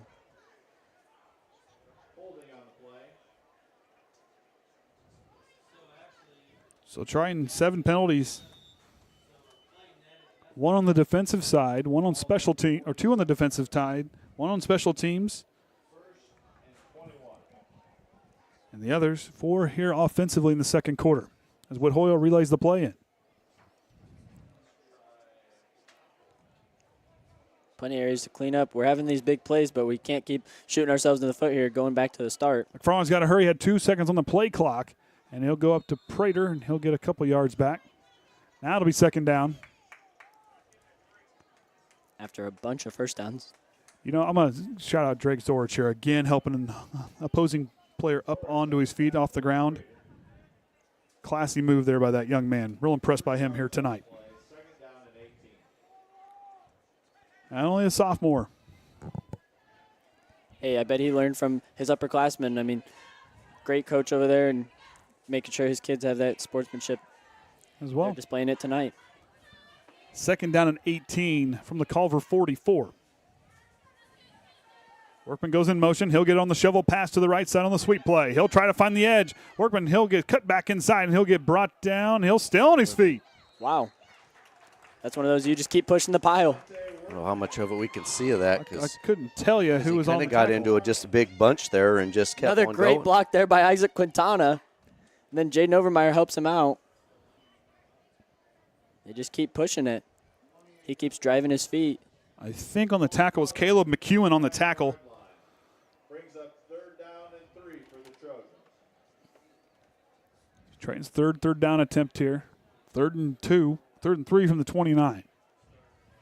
Jacob Hudson splits out here to the near side. David Height to cover. McFarland takes the snap, now goes to Overmeyer. He'll try to follow his blockers to the outside. He'll have the first down for Triton as he'll roll his way for Triton's 9th first down of the ball game. Perfect on the night for 3rd down. 5:15 to go here in the second. Triton leads. Yeah, some good play calling there by Zach Whitaker. I mean, you see that Culver's been blown up there in that middle. We haven't had too many good chunk plays there from the middle, so we've just been trying to bounce it outside. Calling what's working. If it ain't broke, don't fix it. High formation for the Trojans. Overmeyer stops and goes. He'll bounce the outside. A good block there by Esai. Limler opens it up. Overmeyer stop and goes, and he'll get drugged down. It'll be close. I think he'll get stopped at the 1-yard line, just shy of a touchdown. See a little late flag. Yep, I think little he just late flag caught down right there there by at his the end. head. See what we can see on the replay here till they get the. Yeah, what a good block by Esai. It's a 23-yard gain. Yeah, face mask or something. Yeah, here we go. So there's a face mask on the Cavaliers. Had good view of it right there on that replay. Well, is that half the distance to the goal? So 6 inches. Yep. Yeah. Or is that a 1.5 foot towards the goal line? Well, I guess you're going yards, so it'll be a 1.5 foot. That's half the distance. And a timeout for the Trojans. They'll use their first timeout. Yep, Tim got that updated on our scoreboard for us. Esai all fired up. Absolutely. That was a heck of a lead block by that young man. And coach and the activities director goes out, or activities coordinator, Mr. Watkins, goes out there and high fives the Triton lineman. Those are always one of those plays that get you fired up more than a huge run or huge pass. Seeing a good old pancake.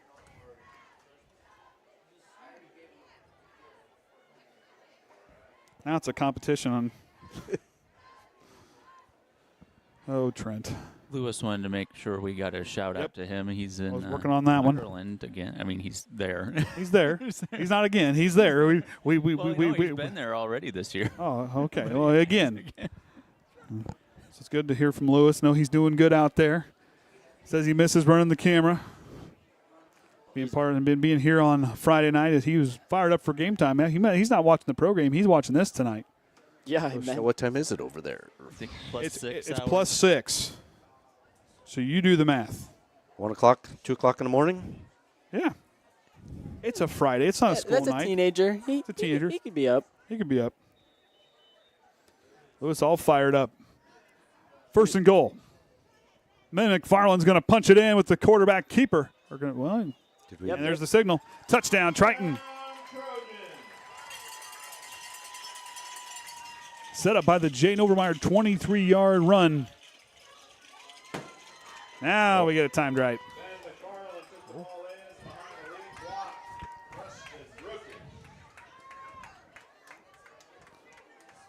Let's see. Let's get this view up. Let's get this view up there. Yeah, I like that one. With the flag blowing, the scoreboard. Yep, see how much wind there is, 14 mile an hour, according to our sideline weather reporter. Yeah, Lewis says it's 12:53 a.m. in where he's at in Ireland. Oh, and that's good for Dante Workman. And Triton now leads 35-0 here. Inside 5 minutes to go here in the first half. So running clock. So unless is it second half? That's second half. Yeah. So Culver can continue to stop that running clock if they can score here on this drive. And of course, Triton will start. Colt Reynolds. I was talking to him last night back to the volleyball game. I was talking to him before the game, and he was sitting there rubbing his eyes. I said, well, the torpedo can't be hurt. I said, the torpedoes can't be broken, Colton. And then when we talked to Connor and that group, I'll tell you what, these guys here, these football players are such a fun group. I mean, they'll stop and talk to you for hours if you want to stop and talk to them. Oh, yeah. They're always ready to chat. See them around here. They'll always give me a wave. When I got to come through the locker room and get ready for my junior high practice, they always stop me and greet me, say hello, ask how I'm doing, ask how college is going. It's good to see that brotherhood always lives on, whether you're in or out of the school. I almost broke out my new sweatshirt tonight, but I didn't. I didn't think it was going to be that cold, so. I had packed a little zip-up long sleeve, but it's out in the car. It's nice up here in this press box. It's nice up here. Last week we had the air conditioner on. Yeah, we had air conditioner on last week. Really nice. Which I need to talk to Rodney about that. Yeah. Anywho, Workman now. High kick going to get stopped there by the wind. Binion's going to be short. It's going to take a one hop. Height's going to take it about the 20-yard line, and he'll get brought down.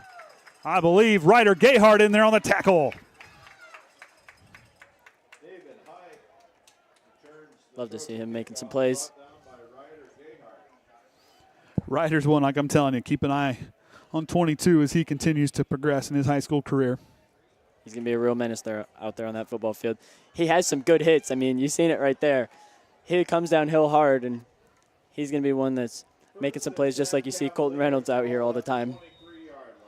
So Culver with their wind to their backs. We'll see what they can draw up here. They had a couple really nice throws, just couldn't quite reel them in on that last drive. Yeah, they were right there, just you say just off the tips and being able to corral them. Any one of those catches could be pulled in for a good play. 1st and 10 on the 23 for McEwen. He goes back to throw. Going to go down the far sideline. Leads it up high for something about the whistle being blown dead. Yeah, they started blowing that before. On a flag there. So false start on the offense. Culver picks up their second penalty. So Triton doing a nice job kind of being prepared for. We talked about that bubble pass. I said that's something that, Culver's going to set that up. They set that bubble pass up. We saw against West Central and Attica where they really set that trips formation up. They use it really well. Yeah, we were talking about in film. We were like, Triton has to be ready for this because it could be something that causes them a lot of issues if they get some good blocks downfield. Because we saw in film they set up that bubble and then the other receivers go and get some good blocks and stick on them, and that Summers could get some good running. Dominic Bradley out there now on the left side of the line for the Trojans. Stetzel on the near side outside linebacker. Going to go to Binion. Binion, nice carry there. Continues to drive with his feet. Triton with a good defensive stand holds it for a short gain. Esai Limler been busy tonight. Yeah, he is. He's having himself a good game. But yeah, that's a well-trained running back right there. You're met by a couple people, you keep driving, and you see he did not go down easily. That's somebody you got to hit low, and that's why you saw Coach Overmeyer early talking to Cohen, like, hey, you got to hit low because if he keeps those feet moving, he may be able to break loose. Binion average is just right at 4 yards a carry. He's a good runner. We saw it last year. Very talented player for this Culver team. And with a bunch trips formation to the right. McEwen goes back to throw, looks down the middle, and he's just going to throw it up. No one home. A little miscommunication on the read. The route there looks like McEwen was supposed to kind of run more of a out route a little bit further down the field. A lot of plays these young men have to remember. It's easy to get them a little switched up. Oh, we have the camera down there. I see the weatherman. We could ask him. He said partly cloudy, which it is. We got a drone down here to our right. Oh, is it? Yep, it is out here. I didn't. Well, yeah, it's diminished. It's diminished enough. It's okay. Put one up. Have to bring ours sometime. Yeah. Have some fun with it. 3rd down. Oh, good block. Right back to Binion. Couldn't quite get free. Dominic Bradley in on the tackle. Ooh, yeah. Zorch a little slow to get up. He was the one that had that good block there against Connor Stetzel. They caught up with us? Yep, they finally caught up with us, and I seen Waldo in the corner. Oh, we missed him? No, he was there. He got him? Yep. Found Waldo. Of course, if no one knows what we're referring to with Waldo, anytime we know Trent's doing photography at an IU event, we'll have the hang on just a second after the punt here. Binion has time. Riffle almost gets a hand on that one. Workman takes it at the 49. Workman trying to bounce it upfield. He has the sideline. Now cuts back in. Good blocking out front. The cannonball leads his way. And Workman will get inside the 20 to 19. Do we see a flag on the field? And there's a flag. I'm going to get another block in the back. I think I might have saw one. We'll see here on this replay. Good job by Dante to come greet this football. Yep. Plants well. Trying to see where that block in the back was at.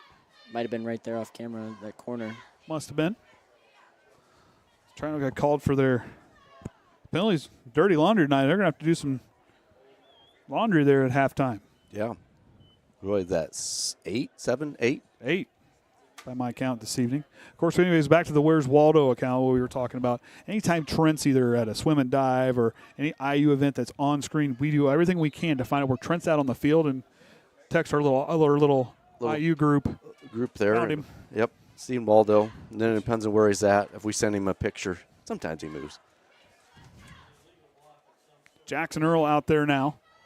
McFarland rolls right. Oh, intercepted by Caleb McEwen. McEwen trying to go upfield, and Vinny Prater drags him down from behind. I mean, he was right there anticipating it, hands up, just like you should be when a pass play is. Yeah, he was quick to get out, block that out, but. Yep.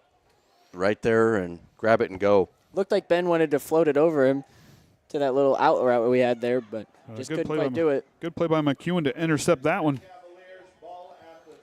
Cavaliers with some momentum here. 2:47 to go before the half. In that plus territory, see if they get these passes going with that wind to their back still. So they get set for their 7th offensive drive. 4th here of the second quarter. Binion gets it on the read option play. A couple yards on the gain for Binion. 2nd down coming up. See Maddox Denny there. Last one to finish it off after greeted by a couple others. Ryder Gayhart checks in for Cohen Staten. Excited to see him get some reps just like I was talking. And you got a great person to teach you right next to you, Colton Reynolds. Great mentor, somebody to be beside and just really watch, get the plays under the lights.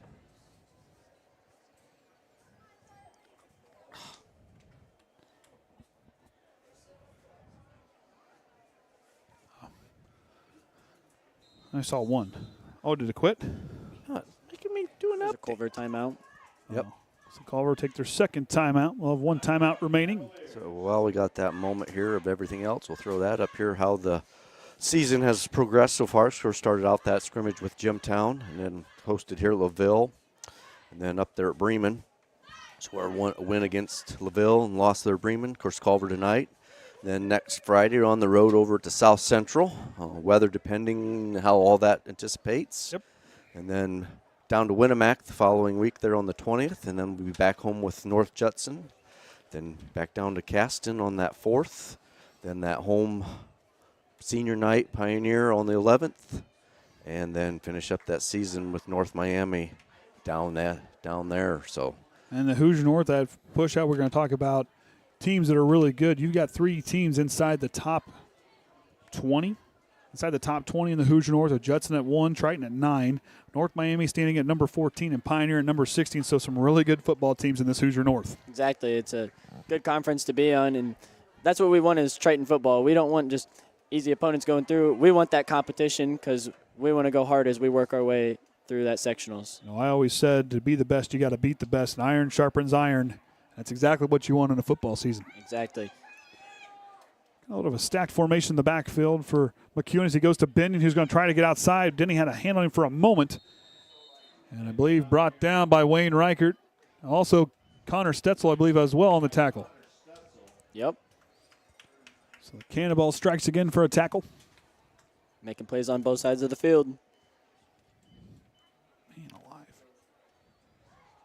Pay attention when I'm marking my marks here. I realized I wouldn't have been able to keep stats anyway. My pencil wasn't taking the lead. Really? Yeah. I tried fiddling with. That's what I was over here messing with when you were like, hey, we're about ready to go. Oh, I you're couldn't good. get my pencil to work. You're good. We'll fix that at halftime. With a little slide there by McEwen. Now Jonas will throw, but too low for Caleb, who had him. Yeah, that was a good shot if he had just got a little more oomph on it.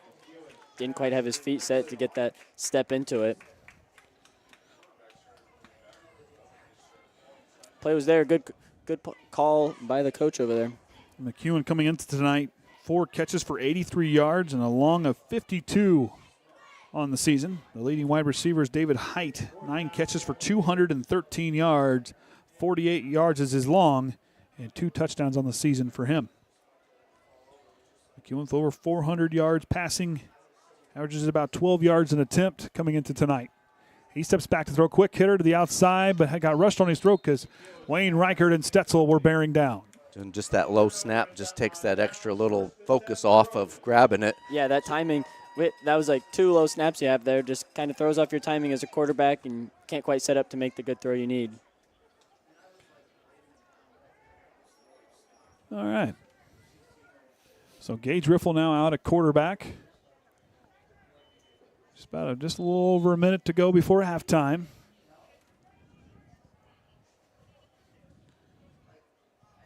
Oh, never mind. Ben McFarland back out at quarterback. Not yet. Wicker changed his mind. 10 seconds, 9 seconds, 8 seconds on the play clock. Yep. Now down to 5. Got to get set in a hurry. 2 seconds. McFarland gets the snap off with a second to spare as Overmeyer bounces it inside. Summers loses the tackle. Overmeyer trying to find the edge. It's him and McEwen meet. And he will potentially. Might be just short. Might be just short or just a fuzz pass. Just short, about a yard shy. Good job by Jaden. He's just always fighting through. It's very rarely do you see him or Vinny go down from that first point of contact. They're just always fighting through, keeping those feet, using that size and that strength that they put in that weight room. Whit Hoyle relays the play as he jogs onto the field. He'll come to the near side to get set as Brookins will settle in at the center position. McFarland going to work on the shotgun. Rushed again. They got to get it off. And it's going to be a flag as they move, trying to get in a hurry to get the snap off. And Triton now with 9 penalties. Yep, like I said, that was the big killer there up at Bremen, having those penalties and backing you up when you get some momentum going. Yeah, they had trouble getting that offense going. Finally had a couple good runs and then kind of shoot ourselves in the foot, get pushed back an extra 5 yards and just couldn't make it back up. Really got to clean that up in the second half. Second down and 6 minutes, a little over a minute to go. 2 stacked receivers here to the left. McFarland shotgun. McEwen showing pressure. McFarland going to leave it up in the middle for Dante Workman. Just past his hands. Laid it right into the right spot, just a little too far out in front. And that's another one of those, you got 3 guys are surrounding him there. When you throw that up there like that. See, Ben put everything into it. Found the good spot in between all 3 of them. Just slightly out of reach for Dante. That's one he wished he could just lay out for him. Just quite not there. Just a little too far out in front of him.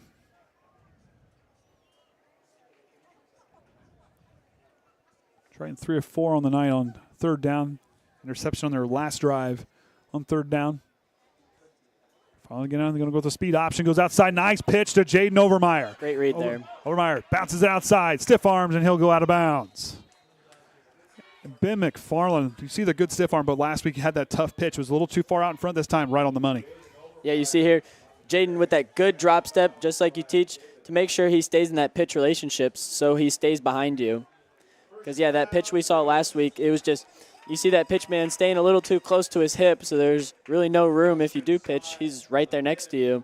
Just kind of had a little bit of a funky exchange, and Bremen took it the other way. Here tonight you see it cleaned up. They get a good gain. That was a nice job by Ben. You have the pressure, got his foot planted, and put the ball right out there. That was a nice job by Ben, and a nice run by Jaden Overmeyer. Farland looking left, across the middle.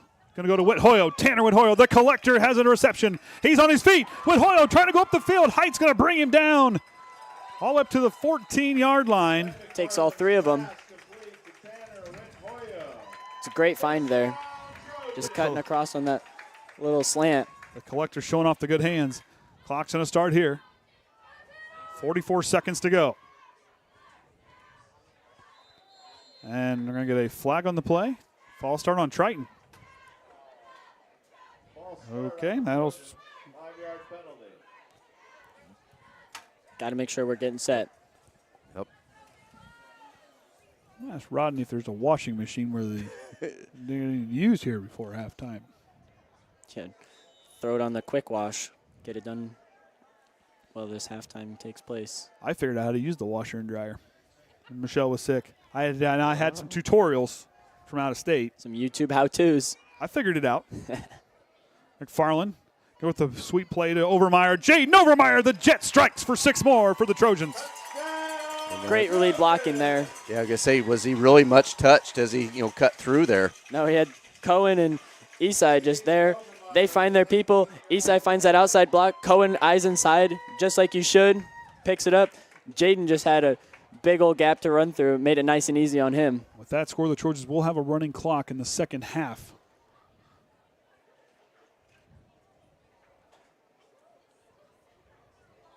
Oh, they still got time to catch up. Yep, they got They their still got catch up down there. Oh, the band's ready to roll. Workman splits Straight it up. again. Triton now leads with their 42nd point of the night here in the first half. With just over 20 seconds left in the second half, or first half. So Triton, I got them down for 12 first downs here in this first half. Moving the ball, moving the chains really well. I mean, biggest thing for me is the penalties. Need to get that figured out. I mean, that's just discipline plays, but yet they're moving the ball down the field methodically. Exactly, and yeah, they're moving the ball great. It's a good thing to see after the offense really struggled last week. But yeah, like you said, we have to take care of that. Discipline cannot be false starting as much, jumping a little bit on defense, and a lot of blocking the backs. We got to make sure if you don't see that number on the front side, we're not touching him. And later in this season, if we have this, we're not going to be able to come back and just have these crazy huge plays whenever to save us on these really just undisciplined plays. And Culver, it's right there. They're getting the nice throws, and Triton's just doing a really good job defensively. Culver just needs to settle down and execute because, like I said, this is a group that can move the ball extremely well. They just have to slow it down. The passes are there. They got to get the reads, make sure we're setting up at quarterback, just getting the full range of motion throw, and they can have some plays coming out in the second half. Workman to kick. Kind of pushes one to the side, and it's a loose ball, and I think Triton fell on it. I don't know. Triton fell on it, so it looked like Culver touched it first, and Triton fell on it. See what we can see there because, yeah, it was. I think Skylar Greer might have got a hand on it. I believe it was Zorich. Bounces off. There it's behind him. Yep, and it's going to caught underneath his legs. Yeah, and then, they must have must have been one of the Culver players must have been able to grab it there. So it's Triton football. See some more field kicked up over there. Yeah, that's kind of odd. Yeah, I don't usually see it over here from this field. So it looks like Triton's going to kneel here to go into the halftime break, leading 42-0. And McFarland does just that. He'll kneel it down. And both teams will take a break here for halftime. We'll go off our scores here real quick. In the game, Vinny Prater scored from 3 yards away to make it 7-0. And the cannonball, Connor Stetzel from 2 yards away, put Triton up by 2 scores. And Mid McFarland went on a tear, 3 straight touchdowns. The first one, a 3-yard pass to Dante Workman, and then a 17-yard pitch and catch to Isaac Quintana. And then he scored on the quarterback keeper from 1 yard away. And then just moments ago, you saw Jaden Overmeyer from 19 yards out scores, and that puts us where we are here at halftime. We'll take a break, be back here for the second half right here on the Triton Trojan Sports Network.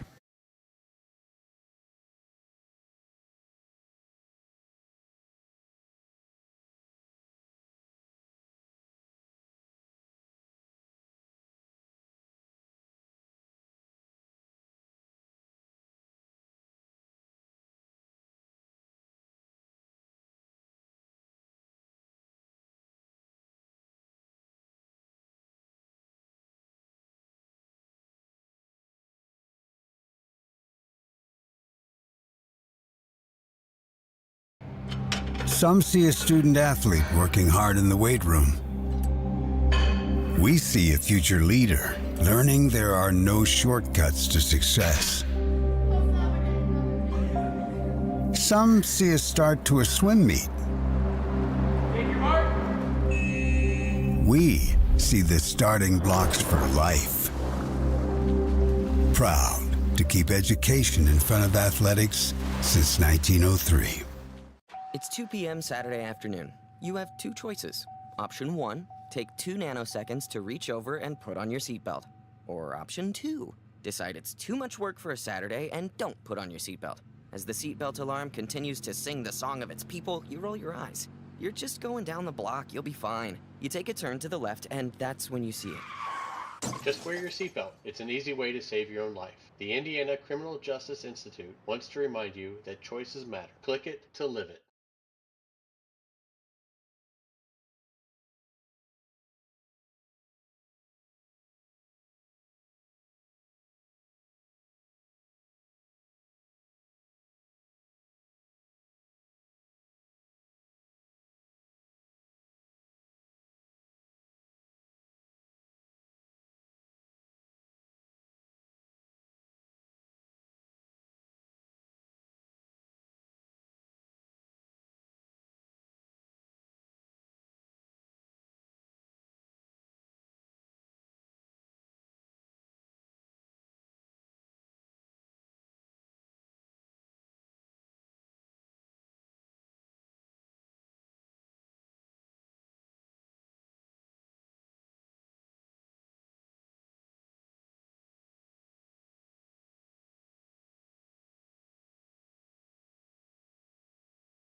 Ladies and gentlemen, and welcome to tonight's halftime performance by the Spirit of Triton Marching Band.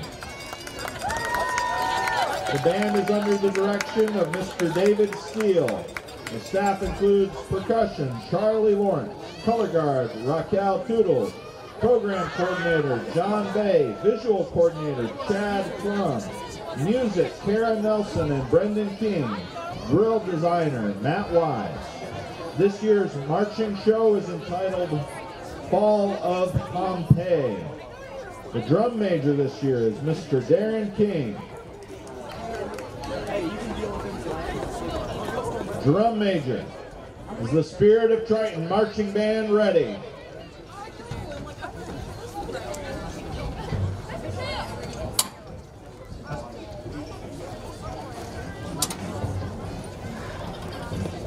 spirit of Triton, you may take the field for your halftime performance.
All right, welcome back, everyone, to the Trojan Tundra. I'm Andy O'Hara. Alongside me here tonight is the coach, Braden Cunningham, Kenny Barnhart, and the Hall of Famer Ryan Lim. They're here for the Triton Trojan Sports Network, broadcasting live on YouTube and the IHSAA Champions Network.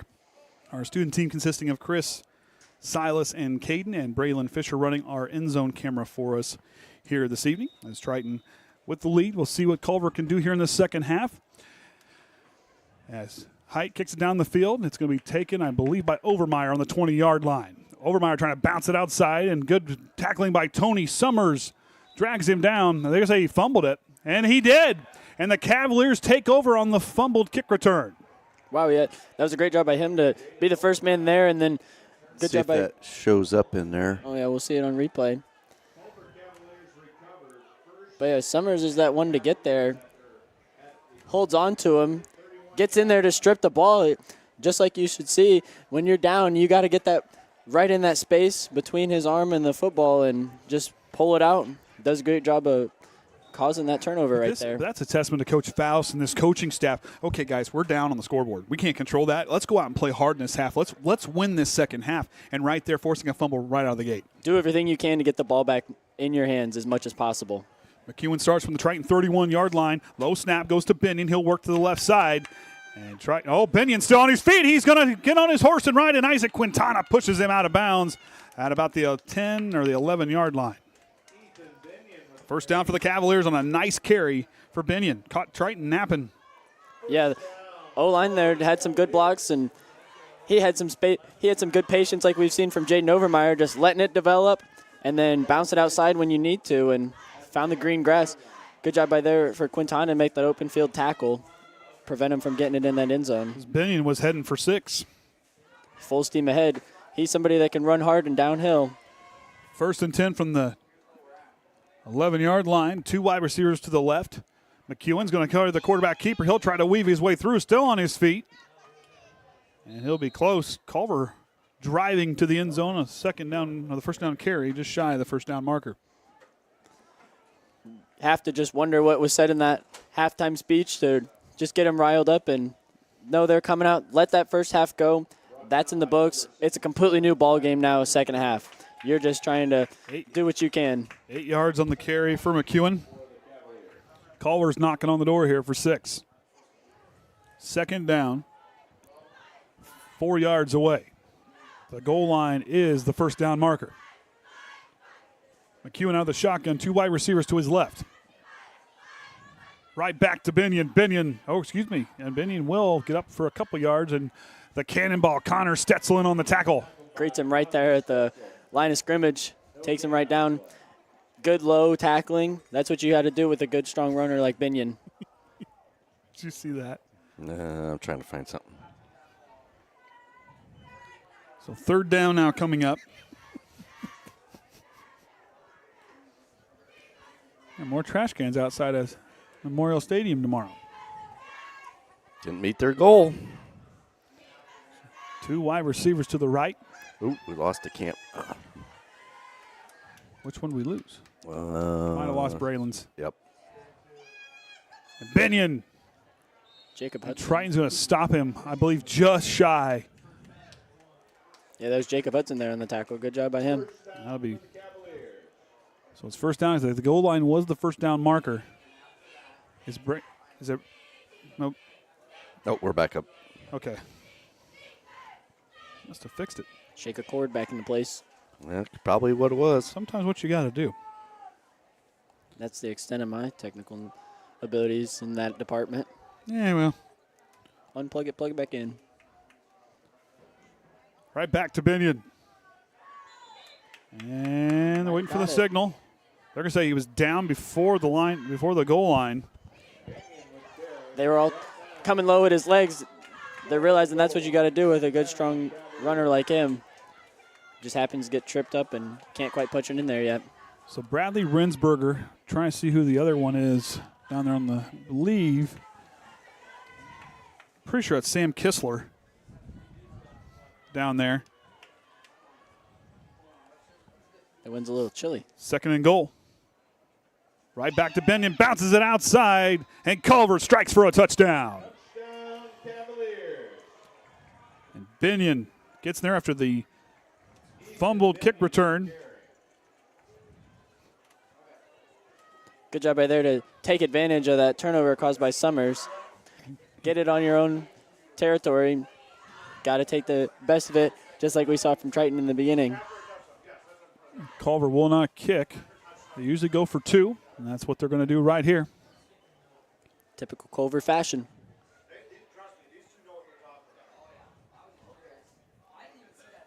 McEwen now. Low snap has pulled off of the turf. Has a man wide open as Caleb McEwen, and the 2-point conversion is good. So Culver right out of the gate.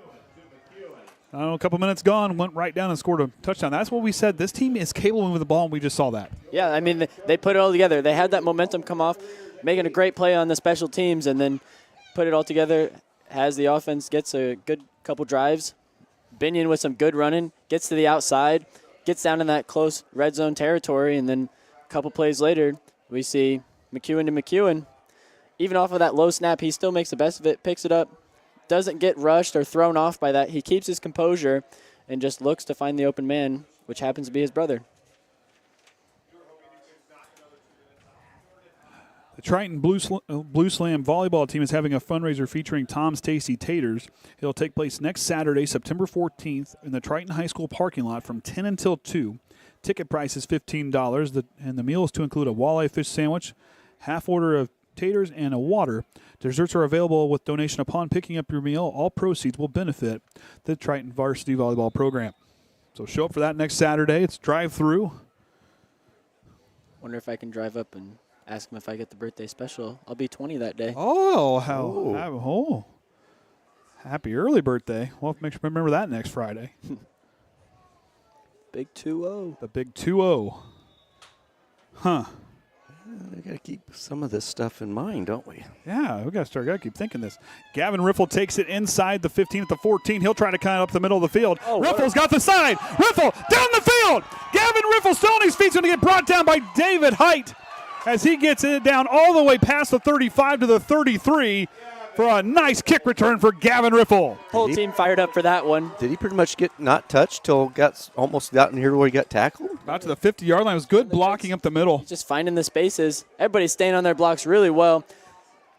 Gets that football to the other side. That's what you like to see. Don't want to hold it into traffic. And Height lost his footing and then regained to catch up to the runner. Good pursuit by him, but a great return by Gavin Riffle as Gage Riffle now under the center.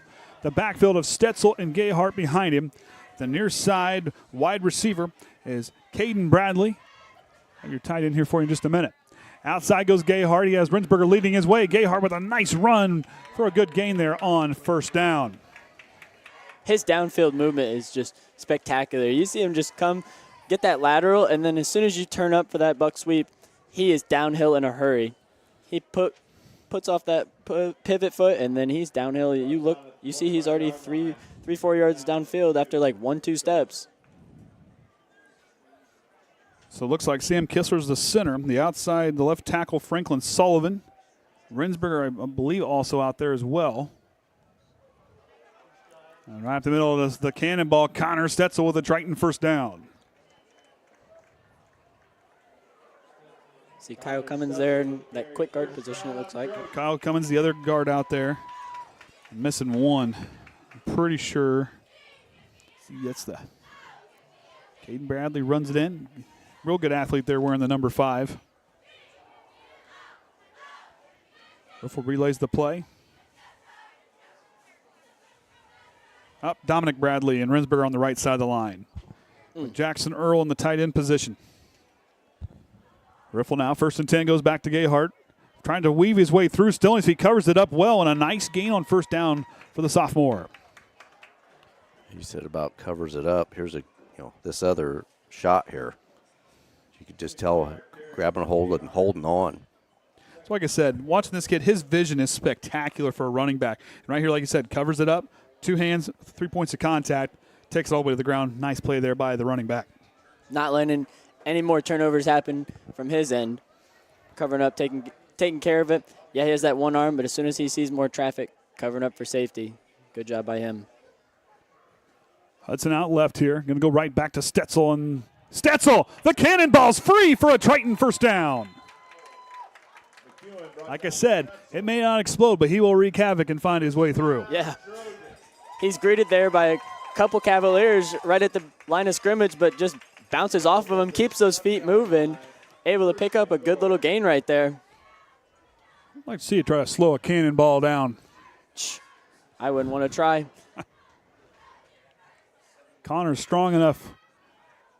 He's hit the weight room, and he's just been a spectacular player to watch. Riffle in the wing-back position as Gage goes under center. Right back to Gayhart, bounces outside, cuts inside, and Ryder Gayhart is going to strike from 7 yards away. You see a really key block right there from Gavin Riffle. Just kicks his man way out, gives Ryder a great space to run through. Oh, boy. Great couple set of plays there by Gavin Riffle with that great return to set up and then crucial block to help you get in the end zone. And we saw good runs there. We saw the offensive line really do a nice job just dictating where they open the lanes for the runners to get through. That's what you want to see from a good methodical drive there for that second string offense. Yeah, exactly. All those linemen, they're turning their hips to the gap so that the running backs just have this perfect little lane to run through, making it nice and easy on them. So 4:13 to go here in the third quarter. Both teams scoring at this point here on their first drives of, well, I guess be Triton's second drive as they fumbled on the kick return earlier. The game might be over before IU starts the second half with the running clock. Yeah, I think they got 8 minutes at halftime yet. So, yeah. Could be close. Could be close. Of course, other games going around in the Hoosier North this evening. I believe North Judson is at South Central. Caston's at North Miami, and Winnemac is at Pioneer here this evening. Triton will be at South Central next week for their game, and Culver, they will go down to Winnemac. This will be the second. That'll be the second of their back-to-back road trip. Triton starts theirs next week, and for them, on the second of their road trip will be Winnemac. Yep. So something common between these two teams. Yeah. Something else in common. Oh, lined up on the wrong yard line. 10 minutes ago, it was reported that North Judson was on top of South Central 48-0 in the second quarter.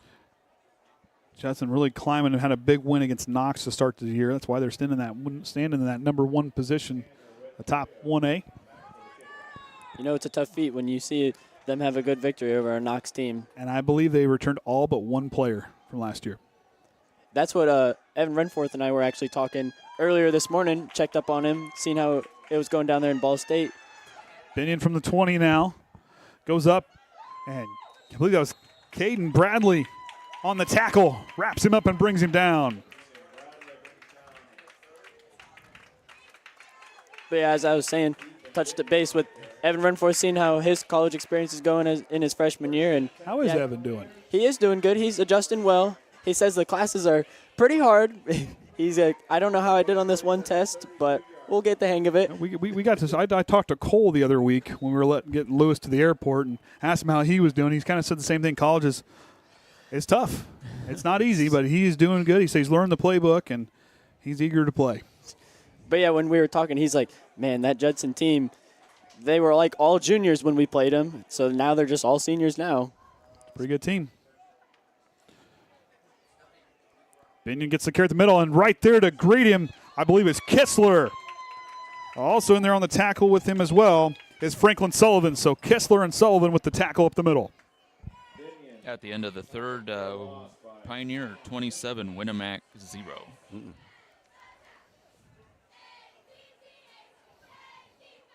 Seen some tough opponents in our conference. Told you 4 teams inside the top 20 in 1A. That's what we need. Tough opponents, get us ready for that sectional, playing our best ball. Hopefully we clean up the flags by then. Of course, our sectional in a completely different spot. Going east. McEwen, high pass down the middle as it falls incomplete. Quintana in good position right there, not letting him get behind him. Third down, 3rd and 12 now coming up. See number 66, Greg Bradley checking.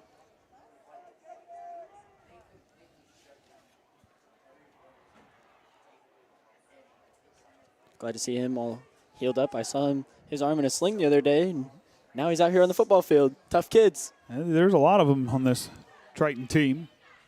Of course, you get to see it firsthand in the next division. Oh, low. McEwen now going to go up high. He has Summers down the field, and pass interference. Yep. But I think if you look, he did not turn around. Yeah, and just hits him a little early. Gets a little behind him. Yeah, did not turn around to look at that ball where it was coming. So get that pass interference. Yeah, he lets him behind him. Yeah, he did a good job of catching back up. But, yeah, if he just would have turned that head, he would have been in that good position to play that ball. Of course, I believe we'll have post-game interviews tonight, so I'll get that set up in between quarters when we run our commercials. Just get it out so we can plug and play. Plug and play. Before the end of halftime, North Miami's up 29-7 on Caston, but that was 46 minutes ago. So that's the last report I see on Twitter or X, whatever you call it. I still call it Twitter. Yep. Another low snap. Binion handles it and runs forward, still on his feet. Oh, he's going to be close to a first down, not quite going to get there. It's both sides of the ball trying to push their pile.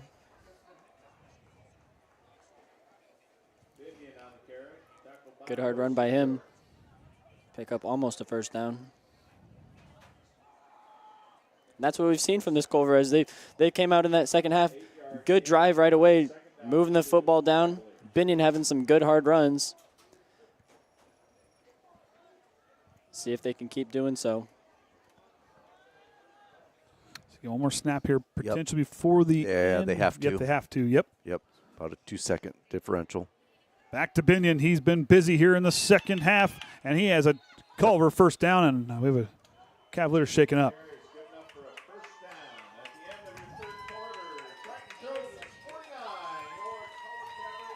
So now they'll do a little bit of a flip-flop, not too far to move that ball to get ready for this fourth quarter. So we'll take a break. We'll be back here for the fourth quarter right after this. It's 2 p.m. Saturday afternoon. You have two choices. Option 1, take 2 nanoseconds to reach over and put on your seatbelt. Or option 2, decide it's too much work for a Saturday and don't put on your seatbelt. As the seatbelt alarm continues to sing the song of its people, you roll your eyes. You're just going down the block, you'll be fine. You take a turn to the left, and that's when you see it. Just wear your seatbelt. It's an easy way to save your own life. The Indiana Criminal Justice Institute wants to remind you that choices matter. Click it to live it.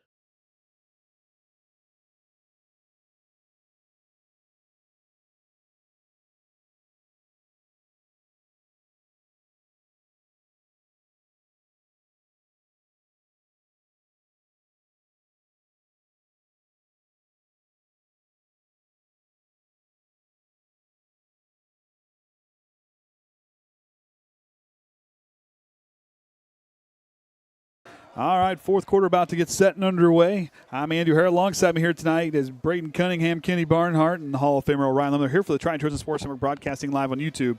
And the IHSA Champions Network has the 50th meeting between these two teams, and that series dating back to the 1980 season. Culver leads the all-time series 27-21. Should have made an announcement at pregame about 50th meeting. I did. Oh, you did? You weren't listening. Well, in the in-house. Oh, yeah. Oh.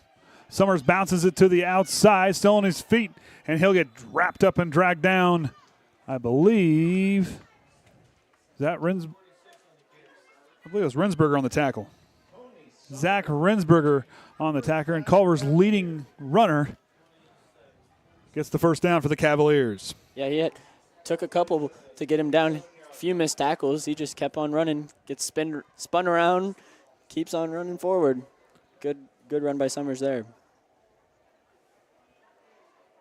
Triton looking for their 9th win here at home against the Cavaliers in their time out of those meetings. I believe 9, that number might be wrong. There's a couple of them I'm not sure of. Jackson with the carry. Cuts back upfield and gets spun down by Prater. Jackson on the carry.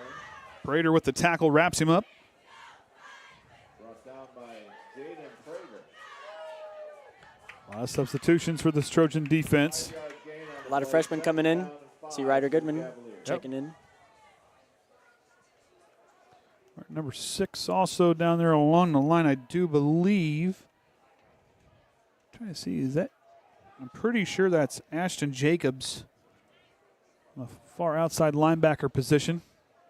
Quintana's back there at middle, and I believe it's safety. McEwen rolls right, has pressure, going to leave it up for Caleb McEwen. Quintana with some nice defense, knocks it free. Incomplete, good defense by Isaac Quintana, who's been everywhere tonight. I think if you look, you'll see a hand come around in there. Way to spin back around as soon as you see him releasing to the right. Stays in phase right on his hip. Waits for the ball to get there. Just make sure he can't corral it in there. He gets just underneath that shoulder with that inside arm to kind of push up through and make it more difficult for the receiver to bring that one in. Yeah, as soon as it tries to fall in that breadbasket, he's just popping it right back out. Oh, there's a crowd shot. Oh, that's your north end. No. Or south end. Well, They missed blank. Video screen's out. Well, I don't know about. The one around the bottom of the stadium is about too. Summers up the middle. He'll try to bounce it free, and he'll have a Culver first down as they convert the third down conversion. And see the Cavaliers moving the ball well. They just had to have that confidence to do so. This offensive line, yes, you're missing one player tonight who's a very good offensive lineman for them, but yet these guys are athletes, and they just got to get that confidence and get that stamina build up. This could be a very tough team for Culver. Yeah, moving forward, and they faced the same issue we had with Brady Shue, and took them just a little bit to get used to it, especially that player next man up. Yeah, it's a little scary to get the hang of it, but now in this second half, you're getting the hang of it, and you're seeing some drives coming downhill. 2 wide receivers to the left. Goes with a shovel pass to Caleb McEwen, trying to find the outside. I believe Ryder Goodman in on the tackle. Caleb McEwen on the carry, brought down by Jaden Prater. And Jaden Prater as well on the tackle. They're both there to meet him. Give them both the credit. 2-yard gain on the play, 2nd down and 8 for the Cavs. Good to see these young Trojans getting some live reps. You know, and Culver getting that confidence back. Yeah, that first half, Triton really owned that first half. Yes, they had penalties. Culver just couldn't quite get that offense in gear. But this is a group that, they got a good solid quarterback in McEwen. Summers with a good hard run there, but a good takedown. Summers brought down by Ashton Jacobs. Ashton Jacobs in on the tackle. Sealing the edge really well at that outside backer position. There's a lot to like about this Culver team. Yes, they may not have the numbers, but this is a group that they continue to buy what coaches telling them, continue to fight hard. And like we saw coming out of the second half, they're down the scoreboard. That mental fortitude to continue to be positive and keep fighting, that's something really special these Cavaliers have. Yeah, absolutely. You just have to take your eyes off that scoreboard. You don't look there. You're just playing your best football. Do your assignments until that game is over. McEwen going to go across the middle, gets hit as he throws. Riffle applying the pressure. Yeah, he got that off there in time. Yeah, he flew there off that edge. Summers just a little late to recognize the blitz. Stetzel also bearing down from the front side, but a good quarterback hurry there by Gavin Riffle, who had a real nice return just a little bit ago. McEwen still almost gets that off to that man in the end zone, even with that pressure. But, yeah. Had to let it sail a little bit. But, yeah, good job by Gavin Riffle just to fly off that edge, go untouched.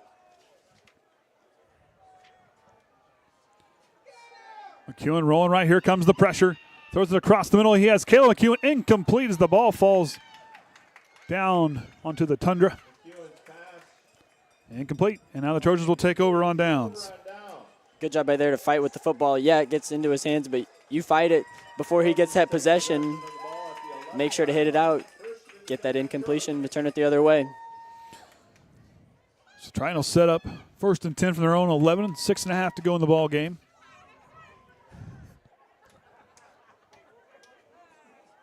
I think the big board's broke. That's what I figured. Did you notice last week that it was like it was one half discolored? and then the other half? Yeah. Yeah. I think it finally went. I pointed to Orion and said, hey, that doesn't look right. Yep. Of course. Play on a Friday night. So in at quarterback's Ryder Goodman. So Ryder Goodman under center.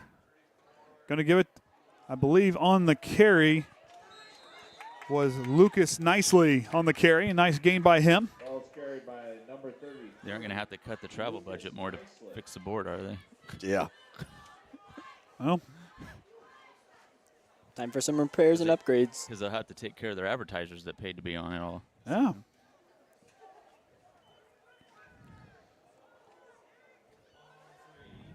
Good to see this Triton O-line hustling up to get set. Split backfield for Goodman. Believe goes to Prater on the carry.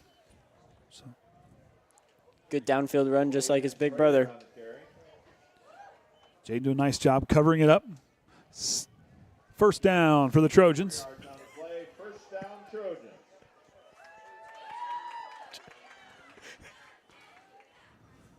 Did you just send something? I'm going to have to turn notifications on for this chat. Oh, it's I always hilarious. have them off because it goes off so often. Goodman. Go right back. What a hit. Yeah, they met him right there at the line.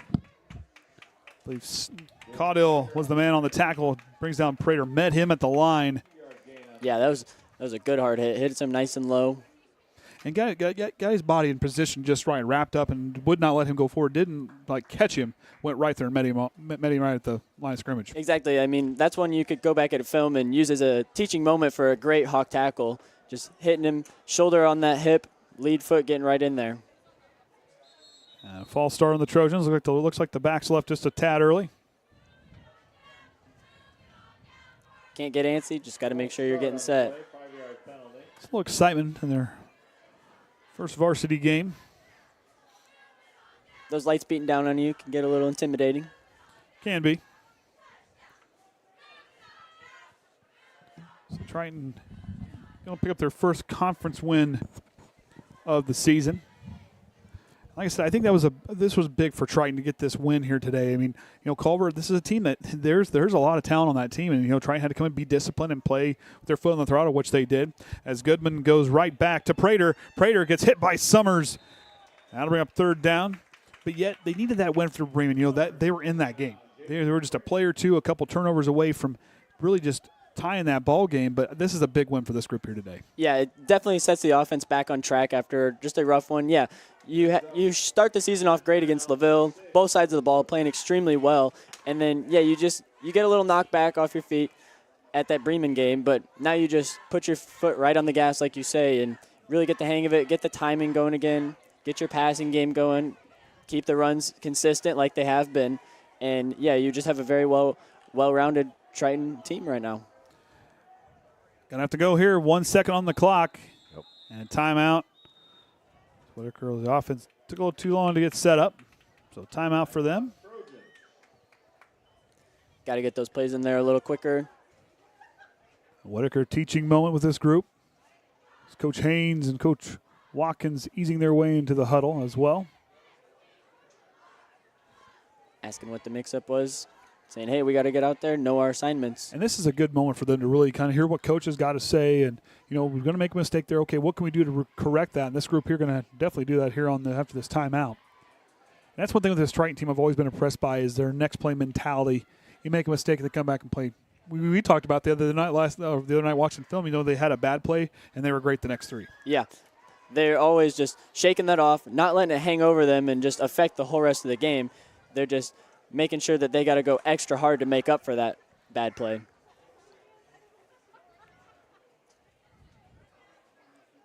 So I'll go out. Ryder Goodman relaying the play. Trying to get the huddle figured out. Saw Culver was still getting talked to. They had a little bit of time. Keenan Fisher is playing center now. He'll track and get set for the offense. He's a good kid. When I coached a little bit last year, loved him. He's always got a smile on his face and a positive attitude. Aiden Imco, the wide receiver to the left. The ball's free, and I believe Culver's got it. I'm not sure. It looked like there was a pitch and like it hit somebody. Yeah, somebody might have been in the way, a little missed timing. We'll see it here. Yep, that's what hit the lead blocker on the outside. Just a little miscommunication there. So Culver, a chance to let their offense go back to work here. A little over 2 minutes to go as they work towards that north end zone as that wind has died down just a little bit. A little, not a lot. Now it's just that nighttime chilly. Which according to Liam, it was only going to go drop a few mile an hour.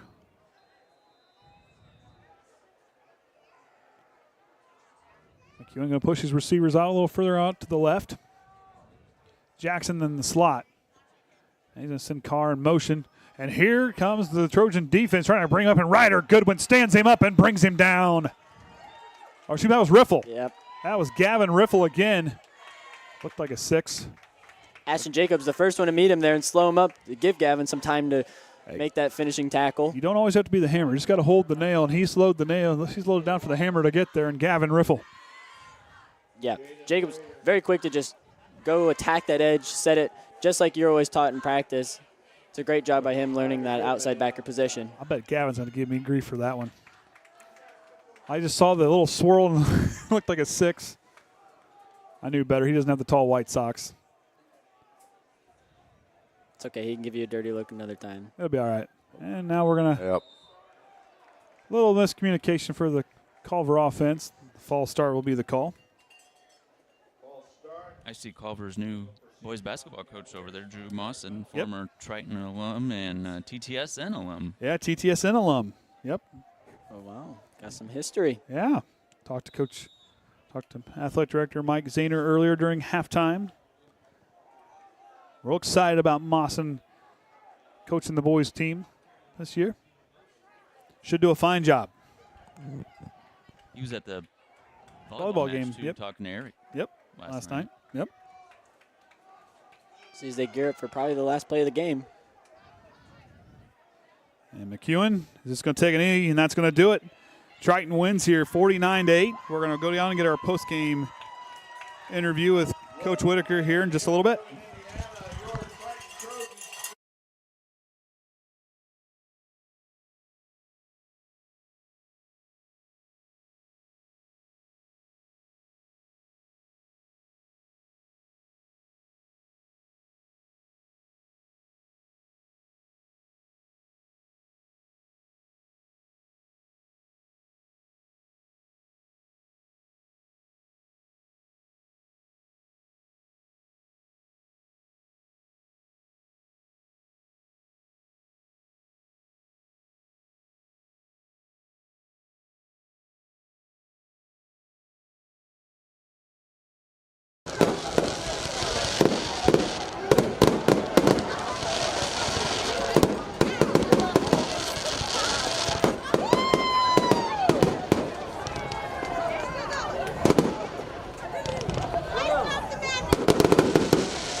All right, Coach. A team to get back in the win column after a tough loss against Bremen last week. These guys came out firing that first half. There was a lot of encouraging things to see here tonight. Yeah, I mean, our biggest thing this week was about executing. We looked sloppy last week. We did not play well, and so that was my biggest thing this week was let's get back to us, let's execute. I thought for the most part we did that first half. And one player tonight that really, last week kind of had a tough time was Isaac Quintana. Made a lot of key blocks tonight. He was on point tonight. What was it like to see a player like that have a tough week, bounce back the next week? Yeah, I know Isaac's, the sky's the limit for that kid, and we got to try to get him more involved. And he gives great effort. He's worked hard in the offseason. So, he's still an inexperienced varsity player, but he's getting better as we go along. And so we got to try to continue to get him more opportunities. You saw Ben McFarland get a lot more confident tonight. He was really rolling out. He had that real nice pass to Isaac when he rolled to his left and having to make that tough throw. To see him have a tough week last week to bounce back, these guys here, the mental fortitude of your players as a coach has got to be real encouraging, knowing when things go bad, when the game's on the line, this group is going to bounce back. Yeah, and that's why Ben's a captain, right? That's why he's a leader. That's what he does. He works hard every single week. He just gets back to work. Every time he messes up, he knows exactly what he did wrong, and he knows he needs to correct it. And so, again, a lot of mental fortitude with him. He's a strong player, and we just got to continue to improve week by week here with him. So, yeah, great win tonight, Coach, but you see a lot of dirty laundry coming out. What are you telling them about that coming forward? We got to be better than that, right? It doesn't matter the type of call it might be. If it's on us, we got to make sure we're correcting our mistakes. So they're probably going to owe me a little bit of conditioning for those, but we just got to get better as we move along because that can be a big part of the game that can cost us going forward. And next week you play South Central, a team, playing North Judd tonight. They're going to go up against a tough game there. Going to be a tough game for both teams next week. What kind of things this group got to get prepared to go into next week? Defensively, we got to get ready for them to throw the ball. They execute that really well. And the one thing about South Central is it doesn't matter the score. They never go away. They continue to fight all 4 quarters.